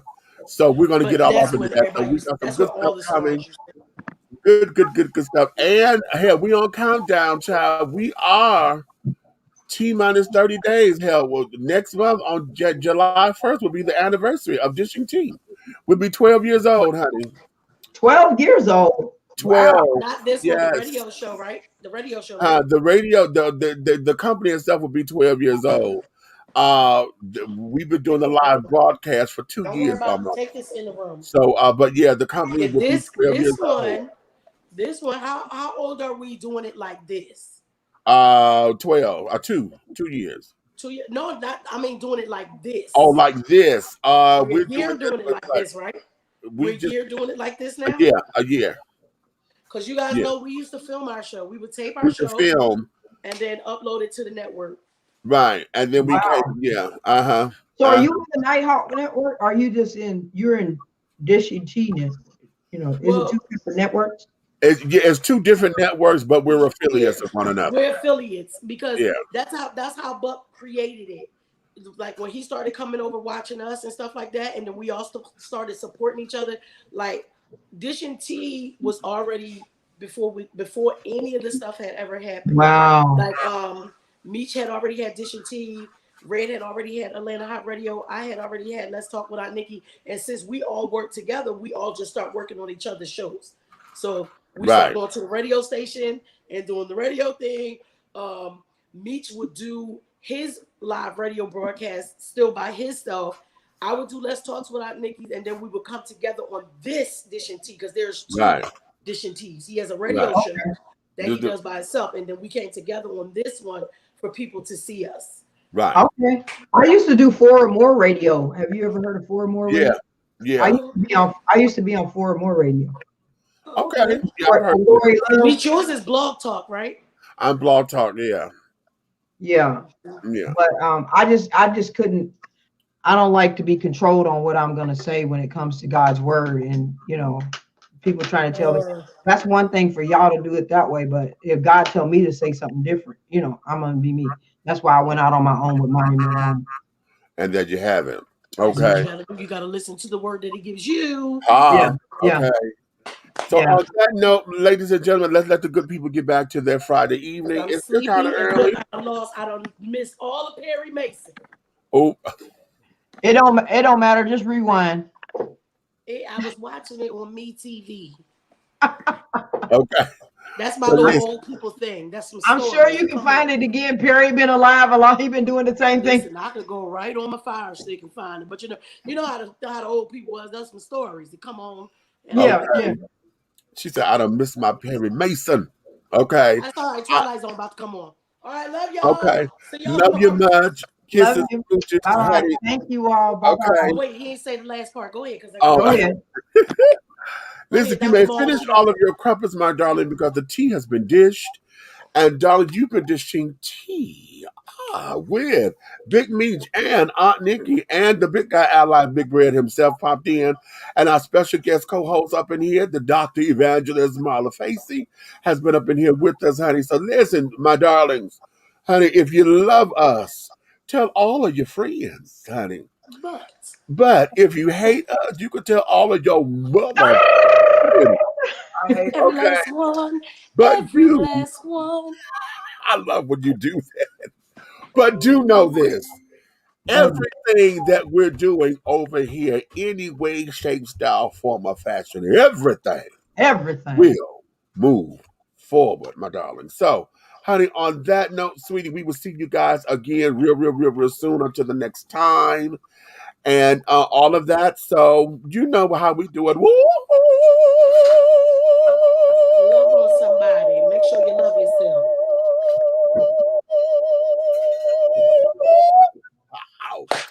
And good night, you guys. scene.